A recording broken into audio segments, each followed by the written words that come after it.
जो ग्रुप बी 2024चा पेपर आहे, आपल्याला त्याचा ॲनालिसिस करायचा आहे आज. आपण कोणताही वेळेचा अपव्यय न करता डायरेक्टली आपल्या लेक्चरला सुरुवात करू. तर पहिला जो प्रश्न आहे माझ्याकडे सेट ए हा आहे आणि त्याच्यानुसारच आपण बघणार आहेत.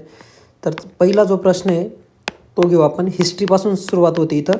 आता यात आपण काय करणार आहे की कसा नेक्स्ट फ्रेम येऊ शकतो. आपलं मुळात यांचे आन्सर बघणं हा उद्देश नाही आहे. तर जे एक्सपेक्टेड म्हणजे जे आता 4 जानेवारीला पेपर आहे त्यामध्ये कोणते प्रश्न येऊ शकतात हे बघायचं आहे आपल्याला. बघा पहिला प्रश्न जो आला होता तर मुळात तर प्रश्न सर्वात आधी नीट वाचायचा आहे की काय विचारलेलं आहे. योग्य विधानांचा पर्यायांची निवड करायला लावलेली आहे. ठीक आहे. तर हे विचारलेले आपल्याला, ती गोष्ट आपण लक्षात राहू द्यायची. तर बघा भारतात पहिली सुती कापडाची गिरणी मुंबई येथे सुरू झाली. तर हे अगदी करेक्ट स्टेटमेंट होतं. आणि ते कधी झाली, मग आपण थोडं त्याच्याबद्दल जर रिव्हर्स इंजिनिअरिंग किंवा थोडं डेप्थ ॲनालिसिस करायला गेलो तर 1854ला ती चालू झाली होती. कावसजी नानाभाई यांनी ती सुरुवात केली होती त्या गिरणीची. ही गोष्ट लक्षात ठेवायची. त्याच्यानंतर बघा पहिली तागाची गिरणी रिश्रा येथे झाली होती. तर हे रिश्रा जे ठिकाण आहे बंगालमध्ये आहे आणि ती 1855ला झालेली आहे. ही पण गोष्ट आपल्याला लक्षात ठेवायची. पण लास्टचं जे ऑप्शन आहे ते तर याला एक्सप्लेन करते. ठीक आहे. पहिली कावसजी नानाभाई यांनी सुरुवात केली, म्हणजे इंटरडिपेंडंट स्टेटमेंट आहे. अशा प्रकारे याचं जे आन्सर आहे ते ऑल ऑफ द अबव होतं. तर ही गोष्ट लक्षात ठेवायची. म्हणजे एक्स्ट्रा काय माहिती ठेवायची आपल्याला की पहिलं जे स्टेटमेंट आहे कोणी केली, तर ही कधी केली 1854. म्हणजे मॅच द पेअरला येऊ शकतं आपल्याला. इकडे कापसाची गिरणी देऊ शकता, कापड गिरणी देऊ शकता, तागाची देऊ शकता, तर इकडे देऊ शकता आणि त्यांचं इयर ह्या साईडला देऊ शकता. तर त्या पद्धतीने आपल्याला लक्षात ठेवायचं आहे. नंतर नेक्स्ट जो क्वेश्चन आहे तो जो विचारलेला आहे तो 1857चा जो रिव्हॉल्ट आहे त्याच्याबद्दल विचारलेला आहे. आता ही आयोगाची एक थीम आहे, याच्यावर खूप सारे प्रश्न विचारले जातात. तर विचारलेले आहे की जो कोल्हापूरमध्ये त्यावेळेस उठाव झाला होता तर त्याच्या नेतृत्वाखाली कोण कोण होते. मुळात तर इथं तुम्ही आन्सर काढू शकता की नानासाहेब पेशवे नव्हते, तर त्याच्याने तुम्ही आन्सरकडे जाऊ शकता. हे एक आहे. परंतु आपल्याला काय माहिती पाहिजे याच्यानंतरचं आपण बघू की मुळात तर कुठे कुठे झाले होते, नेतृत्व कोणी केलं होतं आणि त्याला जो काउंटर करणारे होते इंग्रज अधिकारी कोण होते. ठीक आहे. हा आपला अभ्यासाचा पार्ट असला पाहिजे. कोठे झालेले होते तर जसं की कानपूर एक माहिती आहे आपल्याला, कानपूर. नंतर झाशी माहिती आहे. ठीक आहे. त्याच्यानंतर अवध माहिती आहे आणि दिल्ली. हे 4 ठिकाणं तर आपल्याला लक्षात असले पाहिजे. ठीक आहे. इथं नेतृत्व कोणी केलं तर नानासाहेब. ठीक आहे. आणि हाच प्रश्न आपण जर बघितला तर राज्यसेवेच्या 2024च्या प्रीला येऊन गेलेला आहे. ठीक आहे. त्याच्यानंतर झाशीला तर माहिती आहे आपल्याला राणी लक्ष्मीबाई होत्या. ठीक आहे. नंतर इथं अवधचा नवाब होता आणि दिल्लीला बहादूर शाह जफर याच्याच नेतृत्वाखाली आपण 1857चा उठाव जो केला होता तो केला होता. आणि यांचा एक जनरल होता, तो पण लक्षात ठेवायचा आहे. तर त्याचं नाव जनरल बख्त खान होतं. एवढ्या गोष्टी आपण इथं लक्षात ठेवायच्या आहे.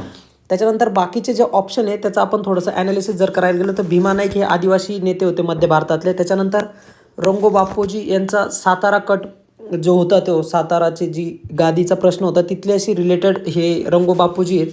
त्याच्यानंतर रामजी शिरसाट यांना नंतर फाशी देण्यात आली होती. ठीक आहे. आणि तेच आपले या क्वेश्चनचं आन्सर पण होतं. एवढी गोष्ट लक्षात ठेवायची. त्याच्यानंतर एक चार्ट मी तुम्हाला जी 2023चा पेपर आहे त्याच्यात देणार आहे हा टोटल. ठीक आहे. तर 2023मध्ये मी पूर्ण दिलेले की कुठे कुठे उठाव झालेले होते, त्याच्यानंतर नेतृत्व कोणी केलं आणि इंग्रज अधिकारी कोण कोण होते. कारण हा एक प्रश्न आपल्याला पुढे पण नेक्स्ट दिसणार आहे की हे जे उठाव होते या दडपण्याचं काम कोणत्या इंग्रज अधिकाऱ्यांनी केलं होतं. त्याच्यानंतर जर पुढे बघायला गेलो तर सती प्रथेबद्दल एक प्रश्न विचारण्यात आलेला आहे. तर मुळात आपण पूर्ण ऑप्शनमध्ये बघू की कोण कोण विचारलेले आहे. आपल्याला उत्तर बघणं आपलं मोटिव्ह नाही आहे, तर बाकीच्या ऑप्शनवर आपल्याला थोडं थिंकिंग करून नेक्स्ट क्वेश्चन कसा येऊ शकतो हे बघायचं आहे आपल्याला. बघा लॉर्ड बेंटिंग विचारलेलं आहे पहिले, तर लॉर्ड बेंटिंग दिलेलं आहे.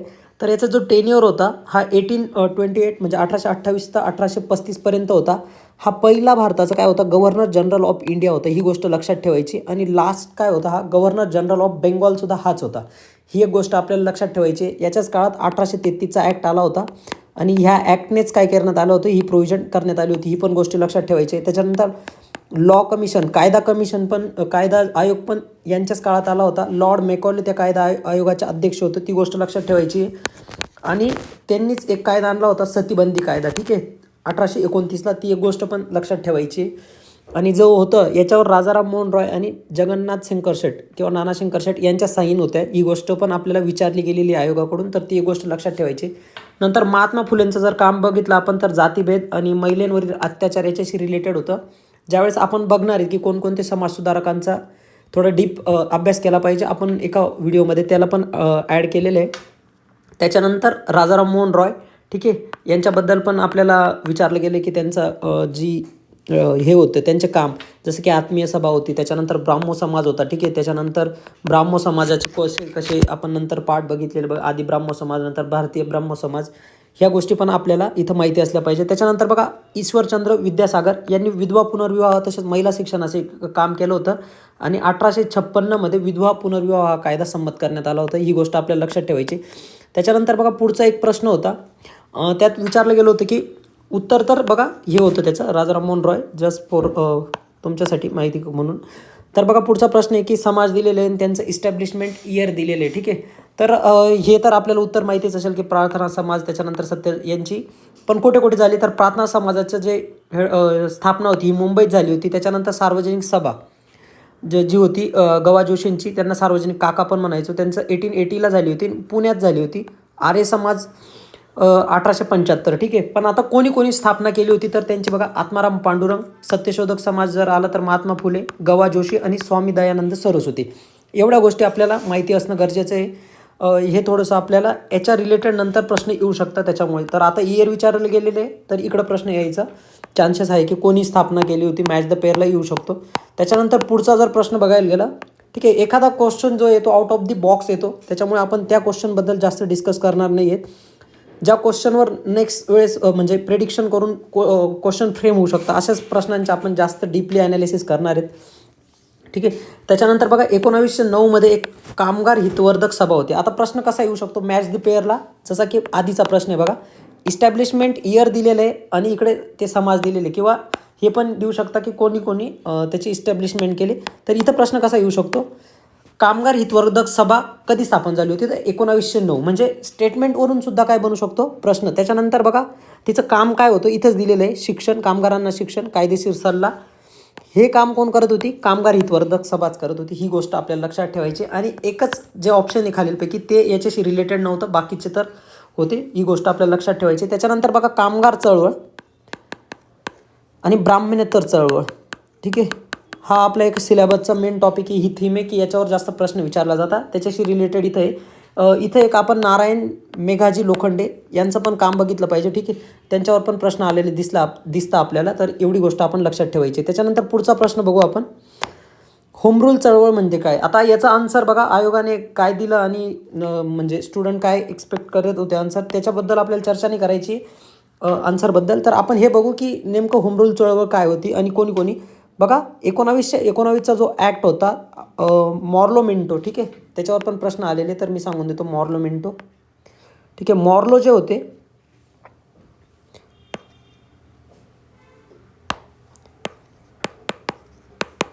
मॉर्लो जे होते ते सेक्रेटरी ऑफ इंडिया होते, जे की ब्रिटनमध्ये राहत होते, आणि मिंटो हे भारताचे गव्हर्नर जनरल होते त्या काळातले. तेवढी गोष्ट लक्षात ठेवायची. त्याच्यानंतर बघा 1916मध्ये टिळकांनी चालू केली होती. टिळकांचा जो एरिया होता हा मुंबई वगळून होता. ही गोष्ट लक्षात ठेवायची. आपल्याला वाटेल की टिळक महाराष्ट्रातून होते तर त्यांनी होम रूल चळवळीची जे काम होतं ते मुंबईतून चालू केलं, तर ते नव्हतं. आणि बेझंट यांनी मद्रासकडून केलं होतं. दोघांनी 1916मध्येच ही जे होम रूल चळवळीची स्थापना केलेली होती. त्याच्यानंतर बघा टिळकांची जी होम रूल चळवळ होती हिचं हेडक्वार्टर दिल्लीत होतं आणि त्यांच्या 6 शाखा होत्या, परंतु ॲनी बेझंट यांच्या 2 शाखा होत्या होम रूल चळवळीच्या. एवढ्या गोष्टी आपल्याला लक्षात ठेवायच्या आहे. तिचं इस्टॅब्लिशमेंट इयर किंवा सुरुवात कधी झाली तर 1916ला झाली.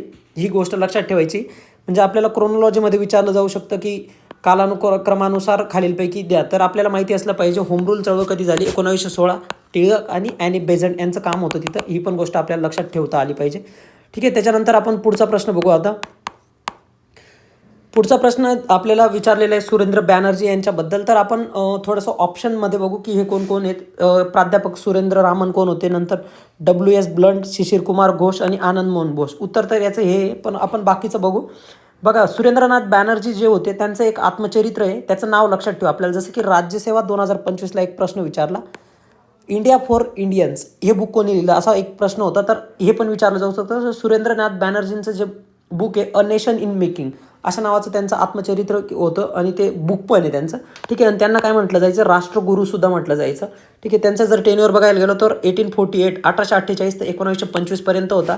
त्याच्यानंतर हिंदू मुस्लिम एकत्र्यासाठी सुद्धा त्यांनी काम केलेलं दिसतं, ही गोष्ट लक्षात ठेवायची. नंतर आनंद मोहन बोस जे होते ते सुद्धा ICS मध्ये सुरेंद्रनाथ बॅनर्जींनीच ICS सुद्धा क्रॅक केली होती, परंतु काही टेक्निकल कारणांमुळे त्यांना सेवेत घेण्यात आलं नव्हतं, ही गोष्ट लक्षात ठेवायची. नंतर बघा WS ब्लंट यांच्याबद्दल जर विचार करायला गेलो तर साम्राज्यवादाविरोधात त्यांचे विचार होते, म्हणजे जे वसाहतवादी धोरण राबवायचे इंग्रज त्यांच्या विरोधात हे होते. आपल्याला विचारलं जाऊ शकतं मॅच दी पेअरला की कोणकोणाची विचारसरणी काय होती, तर WS ब्लंट लक्षात ठेवायचं की साम्राज्यवादाविरोधात तर त्यांची विचारसरणी होती, एवढी गोष्ट लक्षात ठेवायची. त्याच्यानंतर जर बघायला गेलो तर हे खूप इम्पॉर्टंट आहेत, शिशिर कुमार घोष. ठीक आहे. याच्याबद्दल आपल्याला प्रश्न विचारला जाईल. बघा हे यांचं काम कुठे होतं, तर अमृत बाजार पत्रिका जे साप्ताहिक होतं, पहिले तर बेंगॉली साप्ताहिक होतं, याच्यात त्यांनी काम केलं होतं आणि ते 1868चं होतं, ही गोष्ट लक्षात ठेवायची. आता हे काय एवढं इम्पॉर्टंट आहे, ज्यावेळेस व्हर्नॅक्युलर प्रेस ॲक्ट 1878मध्ये आला होता लॉर्ड लिटनने. ठीक आहे, लिटनने त्यावेळेस काय केलं होतं की जे आपले वृत्तपत्र होते, म्हणजे देशी वृत्तपत्र होते, म्हणजे आपल्या भाषेमधील, यांच्यावर काय केलं होतं, बंदी आणण्यात आणली होती. तर त्यांनी काय केलं होतं, तर रात्रीत याची जी भाषा होती ही बंगाली टू इंग्लिश करायचं काम केलेलं होतं. त्याच्यामुळे हे वृत्तपत्र लक्षात ठेवणं आपलं गरजेचं आहे. आणि याच्यावर प्रश्न येऊ शकतो की शिशिर कुमार घोष यांनी कोणतं वृत्तपत्र चालू केलं किंवा कोणतं साप्ताहिक. आधी तर ते साप्ताहिक होतं, अमृत बाजार पत्रिका नाव होतं त्याचा कार्यकाळ बघायला गेलो तर 1868 होता. त्याच्यानंतर बंगाली भाषेत होतं ते, आणि नंतर ते बंगाली टू इंग्लिश एका रात्रीतच झालेली, ही गोष्ट लक्षात ठेवायची. UPSCला पण हा प्रश्न विचारला गेला आहे, तर ही गोष्ट लक्षात ठेवायची. त्याच्यानंतर पुढचा प्रश्न बघू आपण. ठीक आहे, हा out of the box question म्हणता येईल, की त्यांनी विचारलं की म्हणजे आपण कधी या टॉपिकचा अभ्यास करत नाही. ठीक आहे, परंतु याचं जे आन्सर आहे राजा राघोजी तिसरा होता. याच्यात काही ॲनालिसिस करण्यासारखं नाही आहे किंवा असा एखादा प्रश्न आउट ऑफ द बॉक्स येत असतो. ठीक आहे, त्याच्यामुळे या क्वेश्चनबद्दल मी जास्त काही सांगणार नाही. तर ठीक आहे, आपण पुढचा बघू, जो की मी सांगितलं होतं, तो आधीचा 2 नंबरचा प्रश्न होता त्याच्या रिलेटेड. इथंच तो बॉक्स घेतलेला आहे. ठीक आहे, तर हे असं कोणी असं विधान केलेलं आहे असं विचारलेलं आहे. त्याच्यानंतर हे 4 दिलेले आहे जे की आपण कव्हर करायचा प्रयत्न केलेला. बघा उठाव कुठे कुठे झाले होते, 1857. ठीक आहे, त्याच्याशी दिल्ली, कानपूर, लखनौ, अवध, अजून खूप ठिकाणी झाले होते, पण हे व्हेरी व्हेरी इम्पॉर्टंट आहे, त्याच्यामुळे आपण इथं घेतलेले. बघा दिल्लीमध्ये जे होतं जनरल बख्त खान याच्या नेतृत्वात होतं. ठीक आहे, म्हणजे हा जनरल होता मुघल सेनेचा. बहादूर शाह जफर 2, तर राजे पण लक्षात ठेवायचे. हा मुघल बादशाह होता. ठीक आहे, शेवटचा. तर त्यांचा जनरल होता जनरल बख्त खान, यांनी नेतृत्व केलं होतं. आणि तो उठाव दडपून टाकायचं काम निकल्सन, हडसन आणि लॉरेन्स. ठीक आहे, हा बघा जॉन लॉरेन्स इथं आहे. ठीक आहे, त्याचा आपण इथं कव्हर करायचा प्रयत्न केला आहे, निकल्सन, हडसन आणि लॉरेन्स. त्याच्यानंतर बघा हा जो प्रश्न आहे हा 2024चा राज्यसेवेचा प्रश्न आहे. कानपूरच्या उठावाचं नेतृत्व कोणी केलं, नानासाहेब आणि तात्या टोपे. परंतु जर आपल्याला दोघांपैकी एक चूज करायचं असेल तर नानासाहेब, कारण ज्यावेळेस फायनल आन्सर कीमध्ये आन्सर देण्यात आलं तर नानासाहेब आयोगाने आन्सर दिलेलं आहे आणि आपण पण तेच करायचं आहे. त्याच्यानंतर बघा उठावाचं जे दडपण्याचं काम केलं होतं ते कॅम्बेल आणि हॅवलॉक. हे बघा कॅम्बल इथं घेतलेलं आहे, कॅम्बल. ठीक आहे, तर लक्षात ठेवायचं कॅम्बल अजून एक ठिकाणी होतं, पण लक्षात ठेवायचं आपण. त्याच्यानंतर लखनौला जे झालं होतं ते बेगम हजरत महल यांनी नेतृत्व केलं होतं आणि तो उठाव दडपण्याचं काम जे इंग्रज अधिकारी होते ते नील होते, ऑट्रम होता आणि कॅम्बेल. ठीक आहे, यांचं नाव लक्षात ठेवायचं आहे. त्याच्यानंतर अवधचा अहमदुल्ला हा नवाब होता आणि लॉरेन्स जो होता, ठीक आहे, हाच लॉरेन्स इथं पण होता, तर हा लॉरेन्स पण लक्षात ठेवायचं की यांनी दडपण्याचं काम केलं. आणि हिवरोज जो होता तो झाशी. ठीक आहे, नेतृत्व तो आपल्याला माहिती असेल कोणी केलं होतं, तर राणी लक्ष्मीबाई. ठीक आहे, आणि हे कशा विरोधात झालं होतं तर कारणं पण माहिती असतील आपल्याला 1857च्या उठावाचे. तर एवढ्या गोष्टी आपल्याला लक्षात ठेवायच्या आहे. त्याच्यानंतर चला पुढे बघू आपण. 10वा प्रश्न, शेवटचा प्रश्न इतिहासाचा. तर यांनी हा पण प्रश्न थोडा फॅक्च्युअल विचारलेला आहे. बघा फॅक्ट्स कशा विचारले की ब्रिटिश इंडिया कमिटी होती जी आपली इंडियन नॅशनल काँग्रेसच्या आधीची होती. ठीक आहे, सॉरी नंतरची होती, तर ती ब्रिटनमध्ये काम करायची राष्ट्रीय काँग्रेसचं. तर तिच्यात कोणी कोणी संबंधित व्यक्ती कोण कोण होत्या ते विचारलेलं आहे. आता आपल्याला हे तर माहिती असेल की दादाभाई नौरोजी आणि व्यंगचंद्र बॅनर्जी होते. ठीक आहे, त्याच्यानंतर वेडनबर आपण अध्यक्ष झालेले पण बघतो, 4थ्या अधिवेशनाचे अध्यक्ष होते ते, ही गोष्ट आपल्याला माहिती असेल. त्याच्यानंतर बघा सपोज क आणि ड आपण ऑप्शनमध्ये बघू की कुठे कुठे तसा ऑप्शन आपल्याला एकच सापडते की क आणि ड असणारे, ठीक आहे. त्याच्यामुळे आपण ह्या ऑप्शनसोबत जाऊ शकतो. जरी पण आपल्याला ए आणि बी बद्दल माहीत नाही. ॲलन हुमने तर काम केलंच होतं, परंतु क आणि ड तर पाहिजे, कारण हे अध्यक्ष होते. नंतर आपण बघितलं असेल तर आपल्या INCचे इंडियन नॅशनल काँग्रेसच्या एका अधिवेशनाचे ते अध्यक्ष होते. दादाभाई नौरोजी आणि उमेशचंद्र बॅनर्जी तर आपल्याला माहिती आहे फाउंडिंग मेंबर होते.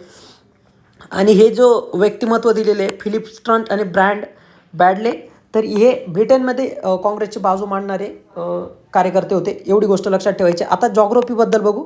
इथं जास्त आपण फॅक्ट्सवर लक्ष ठेवण्याचा प्रयत्न केलेला आहे. तर बघा, इथं घाट आणि त्यांचे रस्ते दिलेले, तर याचं उत्तर माहिती असेल आपल्याला. परंतु आपण दुसरं बघू की मुंबई नाशिकचा जो घाट आहे त्याला कसारा किंवा थळघाट पण म्हटलं जातं. ही गोष्ट लक्षात ठेवायची, ठीक आहे. त्याच्यानंतर कोल्हापूर कुडाळचं जर लक्षात ठेवायचं झालं तर हे बघा उत्तरमध्ये आपण मॅच केलेले. आपण बाकीचे बघू आता. बोरघाट जो आहे तो पुणे मुंबईमध्ये लक्षात ठेवायचं आहे. कुंभारली घाट कराड चिपळूणमध्ये, आंबोली घाट सावंतवाडी बेळगावमध्ये, आंबा घाट जर बघायचं झालं तर कोल्हापूर आणि रत्नागिरीमध्ये. त्याच्यानंतर दिवा घाट पुणे बारामतीमध्ये, ऑट्रम किंवा कन्नड घाट, ठीक आहे. हे बघा, हे बाकीचे सगळे आपण जे बघतोय ते इकडे पश्चिम म्हणजे सह्याद्रीचे बघतोय. हा ऑट्रम कन्नड जो आहे हा जळगाव आणि संभाजीनगरचा आहे. ही गोष्ट लक्षात ठेवायची. चंदनापुरी जो घाट आहे तो पुणे नाशिकच्या रस्त्यावर आहे. एवढ्या गोष्ट आपल्याला लक्षात ठेवायच्या आहे, ठीक आहे. त्याच्यानंतर पुढचा प्रश्न जर बघायचा झाला तर बघा, ही जी थीम आहे हिच्यावर आयोग मिनिमम एक प्रश्न प्रत्येक पेपरमध्ये विचारत असतो. तुम्ही कोणता पण पेपर बघणार तर तुम्हाला सापडेल, ठीक आहे. तर बघा, आयोगाने विचारलेले की कोणत्या नद्यांच्या दरम्यान आहे, तर आपण सिंपल लक्षात ठेवायचं आहे. बघा, जो ब्लॅक कलर आहे हा आपण डोंगरांसाठी किंवा पर्वतांसाठी वापरलेला आहे, ठीक आहे. बघा, असं लक्षात घेऊ आपण, रेड कलर, ठीक आहे. 4 पर्वतरांगा आपण लक्षात ठेवायच्या. कोणकोणत्या? सातपुडा, सातमाळ, अजिंठा, हरिश्चंद्र, बालाघाट आणि कोणती पुढची? शंभू महादेव. आता सातमाळा आणि पुढे अजिंठा आहे असं. त्याच्यानंतर हरिश्चंद्र आणि पुढे बालाघाट, ठीक आहे. म्हणजे ही सातमाळा जर आली तर नाशिकचं काही पार्ट, आणि पुढे जर गेलं तर छत्रपती संभाजीनगरचा पार्ट, अशी ती एक्सटेंड झालेली आहे सातमाळा अजिंठा, ठीक आहे. आता इथं कसं लक्षात ठेवायचं बघा, आपण रिव्हरच्या कलरसाठी ब्ल्यू वापरू, ठीक आहे. नर्मदा रिव्हर, ठीक आहे, ती पश्चिमेकडे वाहते. त्याच्यानंतर तापी, ठीक आहे. ह्या दोघी ज्या रिव्हर आहे यांना कोणी सेपरेट केलं आहे तर सातपुडा पर्वताने, ठीक आहे, सातपुडा पर्वत रांगाने. एवढी गोष्ट लक्षात ठेवायची. त्याच्यानंतर बघा, पुढे जर बघायला गेलो, तापी पश्चिमेकडे वाहते, ठीक आहे. तापीवर पण प्रश्न विचारले. त्याच्यानंतर गोदावरी ही पूर्वेकडे वाहणारी नदी आहे, गोदावरी, ठीक आहे. ती कोणकोणत्या डोंगर रांगांनी तापी आणि गोदावरी वेगळी केली तर सातमाळ अजिंठा आहे. ही गोष्ट लक्षात ठेवायची. त्याच्यानंतर बघा, गोदावरी आणि भीमेचं खोरं जे वेगळं केलेलं आहे ते परत जर बघायला गेलो तर भीमा नदीने केलेलं आहे, ठीक आहे. आणि लास्ट वन कोणती आहे तर कृष्णा नदी आहे. कृष्णा आणि भीमेचं जे उत्तर आहे, आपल्याला जो प्रश्न विचारला आहे तो इथं विचारला आहे की भीमा आणि कृष्णा नदीचं खोरं कोणी वेगळं केलं आहे, किंवा शंभू महादेव डोंगर रांगेने कोणत्या नदींचं खोरं वेगळं केलं आहे तर भीमा आणि कृष्णा आहे.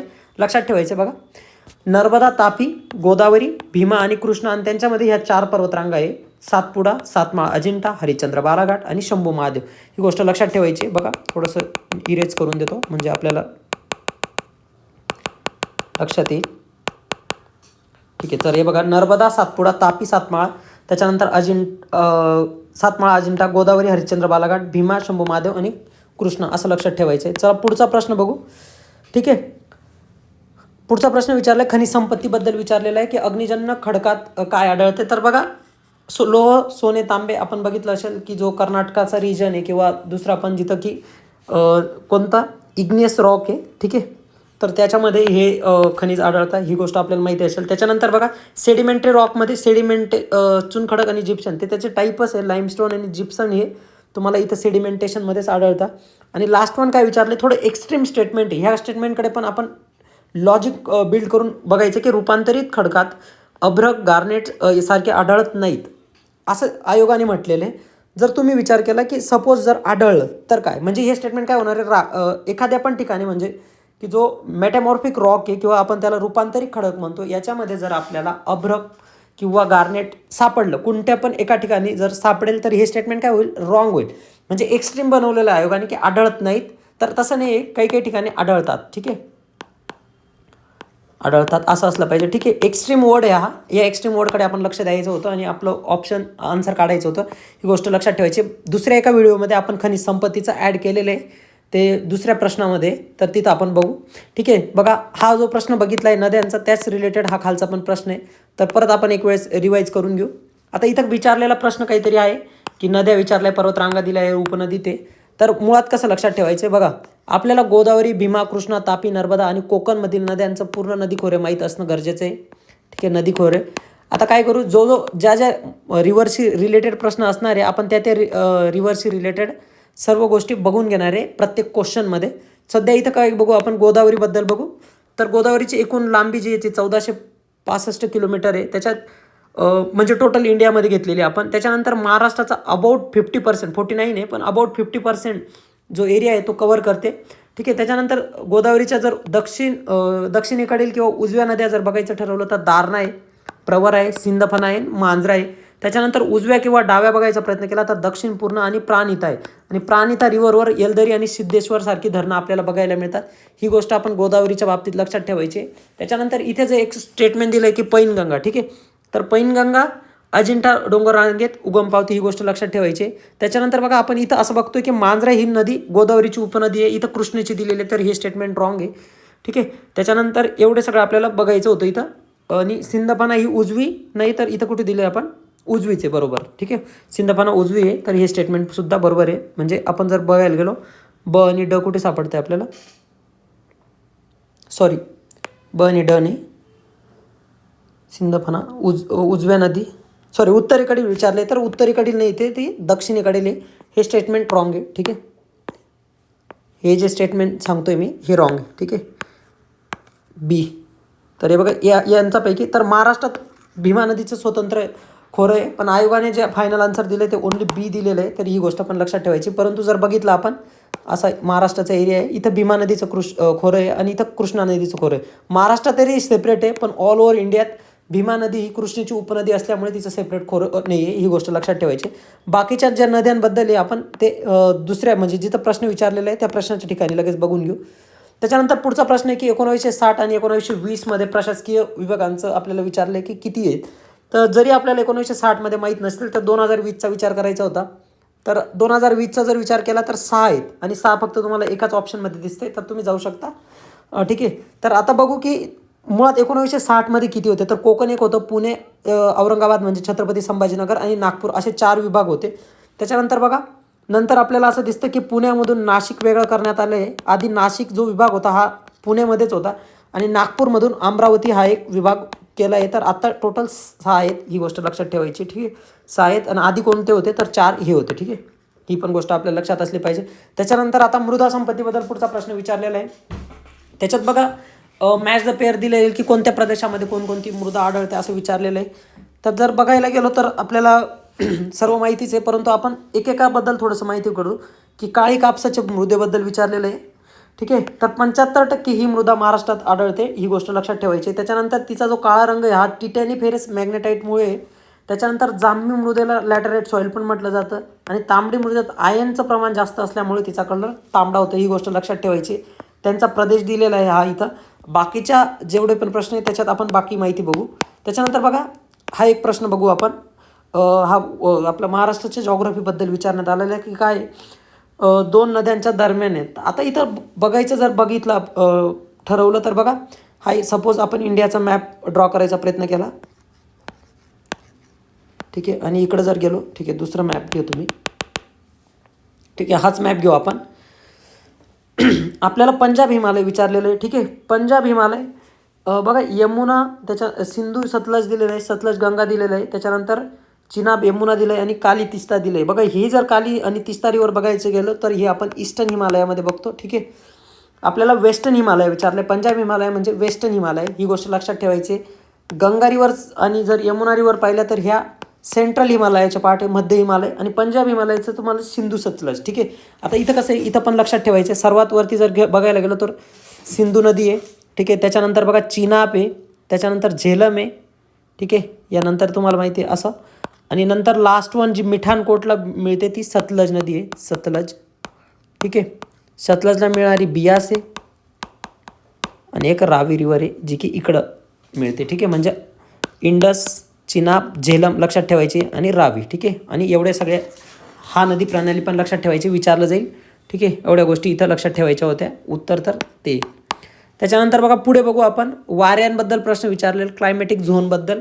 तर आपण बघू की हे बघा, हे जे रेड कलरमध्ये मी दाखवलेले हे थंड वारे आहेत, हे उष्ण वारे आहेत. ठीक आहे, आता उत्तर आपल्याला माहिती आहे, हे त्याला आंधी पण म्हटलं, लो वाऱ्यांना. ठीक आहे, आता आपण बाकीकडे कोणकोणते वारे वाहिले जातात त्याच्याबद्दल बघू. फॉन जे वारे आहे ते आल्प्स माउंटेनमध्ये, हर्मॅटन आफ्रिकेमध्ये, सहारा वाळवंटाच्या प्रदेशामध्ये. त्याच्यानंतर बघा सिरोको जे आहे ते तुमचं कुठे, इटली, स्पेन. आणि ह्या वाऱ्यांमुळे जो पाऊस होतो त्याला रक्ताचा पाऊस असे सुद्धा म्हटले जाते. एवढ्या गोष्टी लक्षात ठेवायच्या. नंतर थंड वाऱ्यांबद्दल जर बघायला गेलो, बोरा जे वारे आहे ते इटलीमध्ये, झोंडा अँडीज पर्वतामध्ये, आणि मिस्ट्रल जे आहे, मिस्ट्रल स्पेन आणि फ्रान्समध्ये वारे वाहतात. एवढ्या गोष्टी लक्षात ठेवायचे. नंतर कालबैसाखी, चहा वारे हे पण आपल्याला लक्षात पाहिजे, हे इंडियाशी रिलेटेड आहेत. नॉर्वेस्टर जे वारे आहे ते न्यूझीलंड किंवा त्या प्रदेशामध्ये पण होतं. एवढी गोष्ट लक्षात ठेवायची. ठीक आहे, पुढे बघू.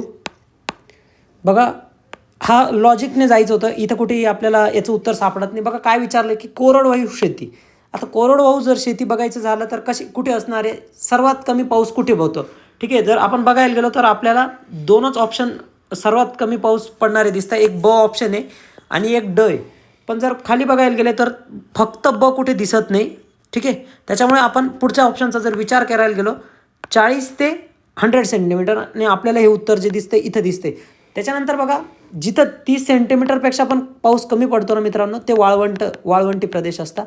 हे पण लक्षात ठेवायचे. आता तुम्ही म्हणणार की वाळवंटात पाऊस पडत नाही. वाळवंटात पाऊस पडतो, परंतु तिथं खूप जास्त टेम्परेचर असल्यामुळे काय होऊन जातं, पावसाचं इव्हॅपोरेशन, बाष्पीभवन होतं. त्याच्यामुळे तिथं पाण्याचा अभाव आपल्याला जाणवतो. त्याच्यामुळे हे ऑप्शन येणार नाही. नंतर बघायला गेलं तर काय येईल तुमचं, 40पेक्षा जास्त आणि 100पेक्षा कमी. हे तर बघा, हे पावसाचे क्षेत्र असणारे प्रदेश आहे. 200 जर बघायला गेलो तर. त्याच्यानंतर हा पण, त्याच्यामुळे हे आन्सर येणार नाही. त्याच्यामुळे फक्त ड याचं आन्सर आयोगाने दिलेलं आहे. ठीक आहे, जरी आपल्याला स्वामीनाथन आयोगाचं माहिती नसेल, पण बाय लॉजिक तुम्ही जायचं होतं. आणि लॉजिक कसं यूज करायचं तर हे तुम्हाला मी इथं सांगितलेलं आहे. त्याच्यानंतर पुढचा प्रश्न बघू आपण, जिओग्राफीचा शेवटचा आहे. नागरी वस्ती कशाला म्हणणार आहे तुम्ही. आता इथं पण तुम्ही खूप सारा अभ्यास करायची गरज नाही. बाय लॉजिक जर गेले तर ठीक आहे. नागरी वस्तींमध्ये बघा, महानगरपालिका आणि नगरपालिका राहणारे असं एक ऑप्शनमध्ये नाही, त्याला इलिमिनेट करायचं आहे सर्वात आधी. त्याच्यानंतर लोकसंख्येचं जरी तुम्हाला माहीत नसेल तर होल्ड ऑन करायचं.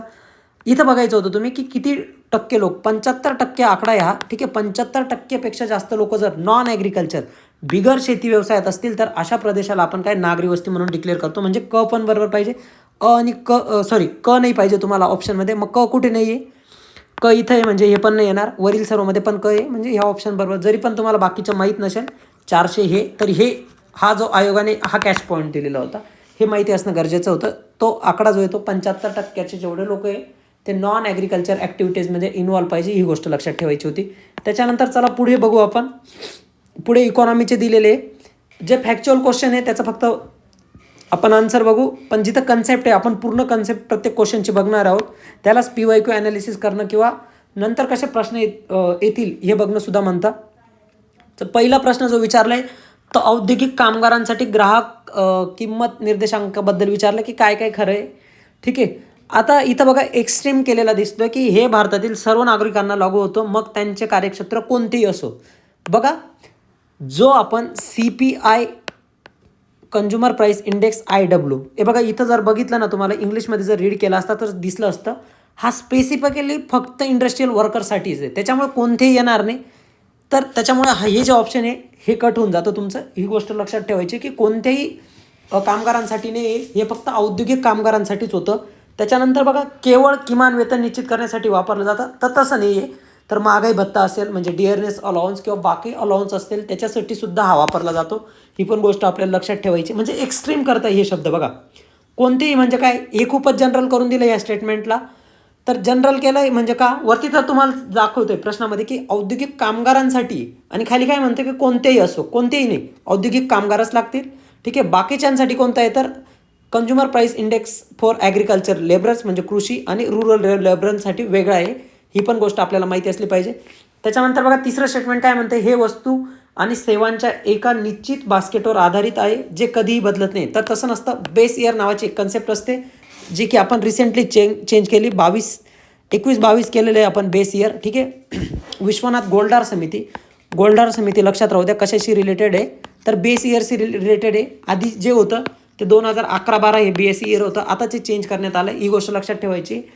म्हणजे 3 जर ऑप्शन चुकीचे आहे तर तुम्हाला चौथं ऑप्शन न रीड करता पण तुमचं उत्तर येईल. तर बघा, जर तुम्ही औद्योगिक कामगारांसाठी एखादा इंडेक्स डिक्लेअर करताय तर तो त्यांच्यासाठीच प्रोव्हिजन असल्या पाहिजे. ह्या गोष्टी लक्षात ठेवायच्या आहे आणि ऑप्शनपर्यंत जायचं आहे, तुम्ही उत्तरापर्यंत जायचं आहे. ठीक आहे, पुढचा बघू आपण. पुढचा प्रश्न पुढे दिलेलं आहे की, ठीक आहे, याचं एक्सप्लेनेशन खाली घेतलेलं मी.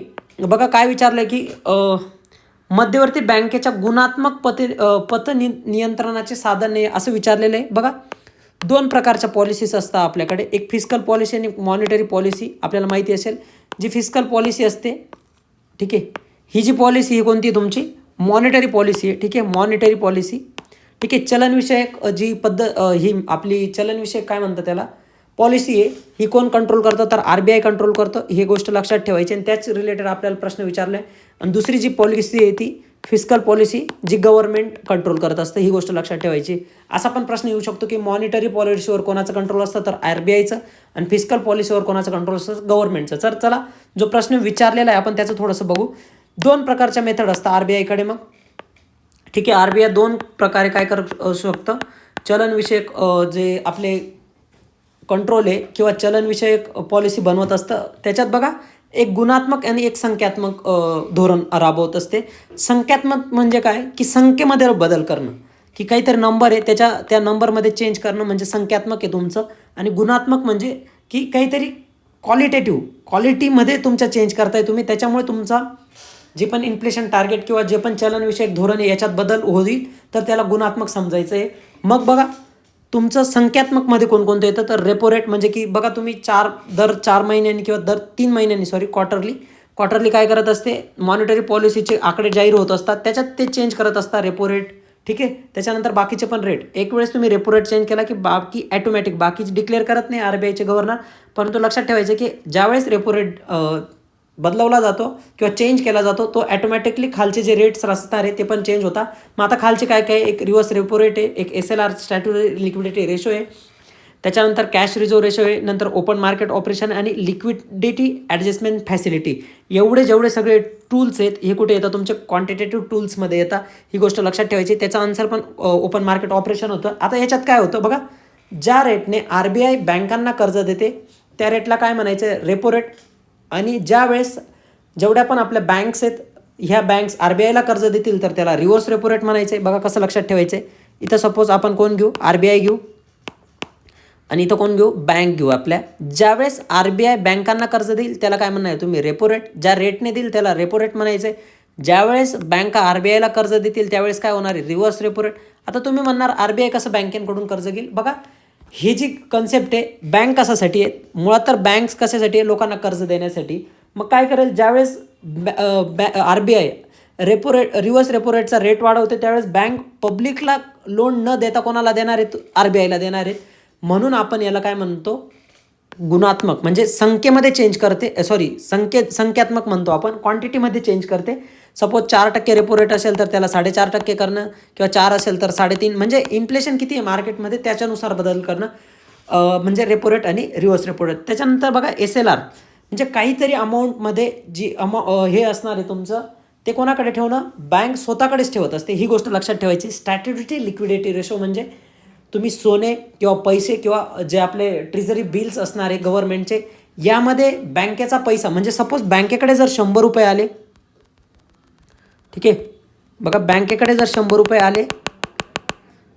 रुपये आले, त्याच्यातली सर्टन अमाऊंट कोणाकडे ठेवणे, स्वतःकडेच ठेवणे. पण कशाच्या रूपात ठेवायची ती, एकतर सोने, एकतर ट्रेझरी बिल्स, ठीक आहे, किंवा पैसे. याच्या तिघांमध्ये बँक स्वतःकडेच काहीतरी अमाऊंट, म्हणजे 20 रुपये ठेवले, याला काय म्हणणार तुम्ही, स्टॅट्युटरी लिक्विडिटी. नंतर CRR कशाला म्हणणार, कॅश रिझर्व रेशो.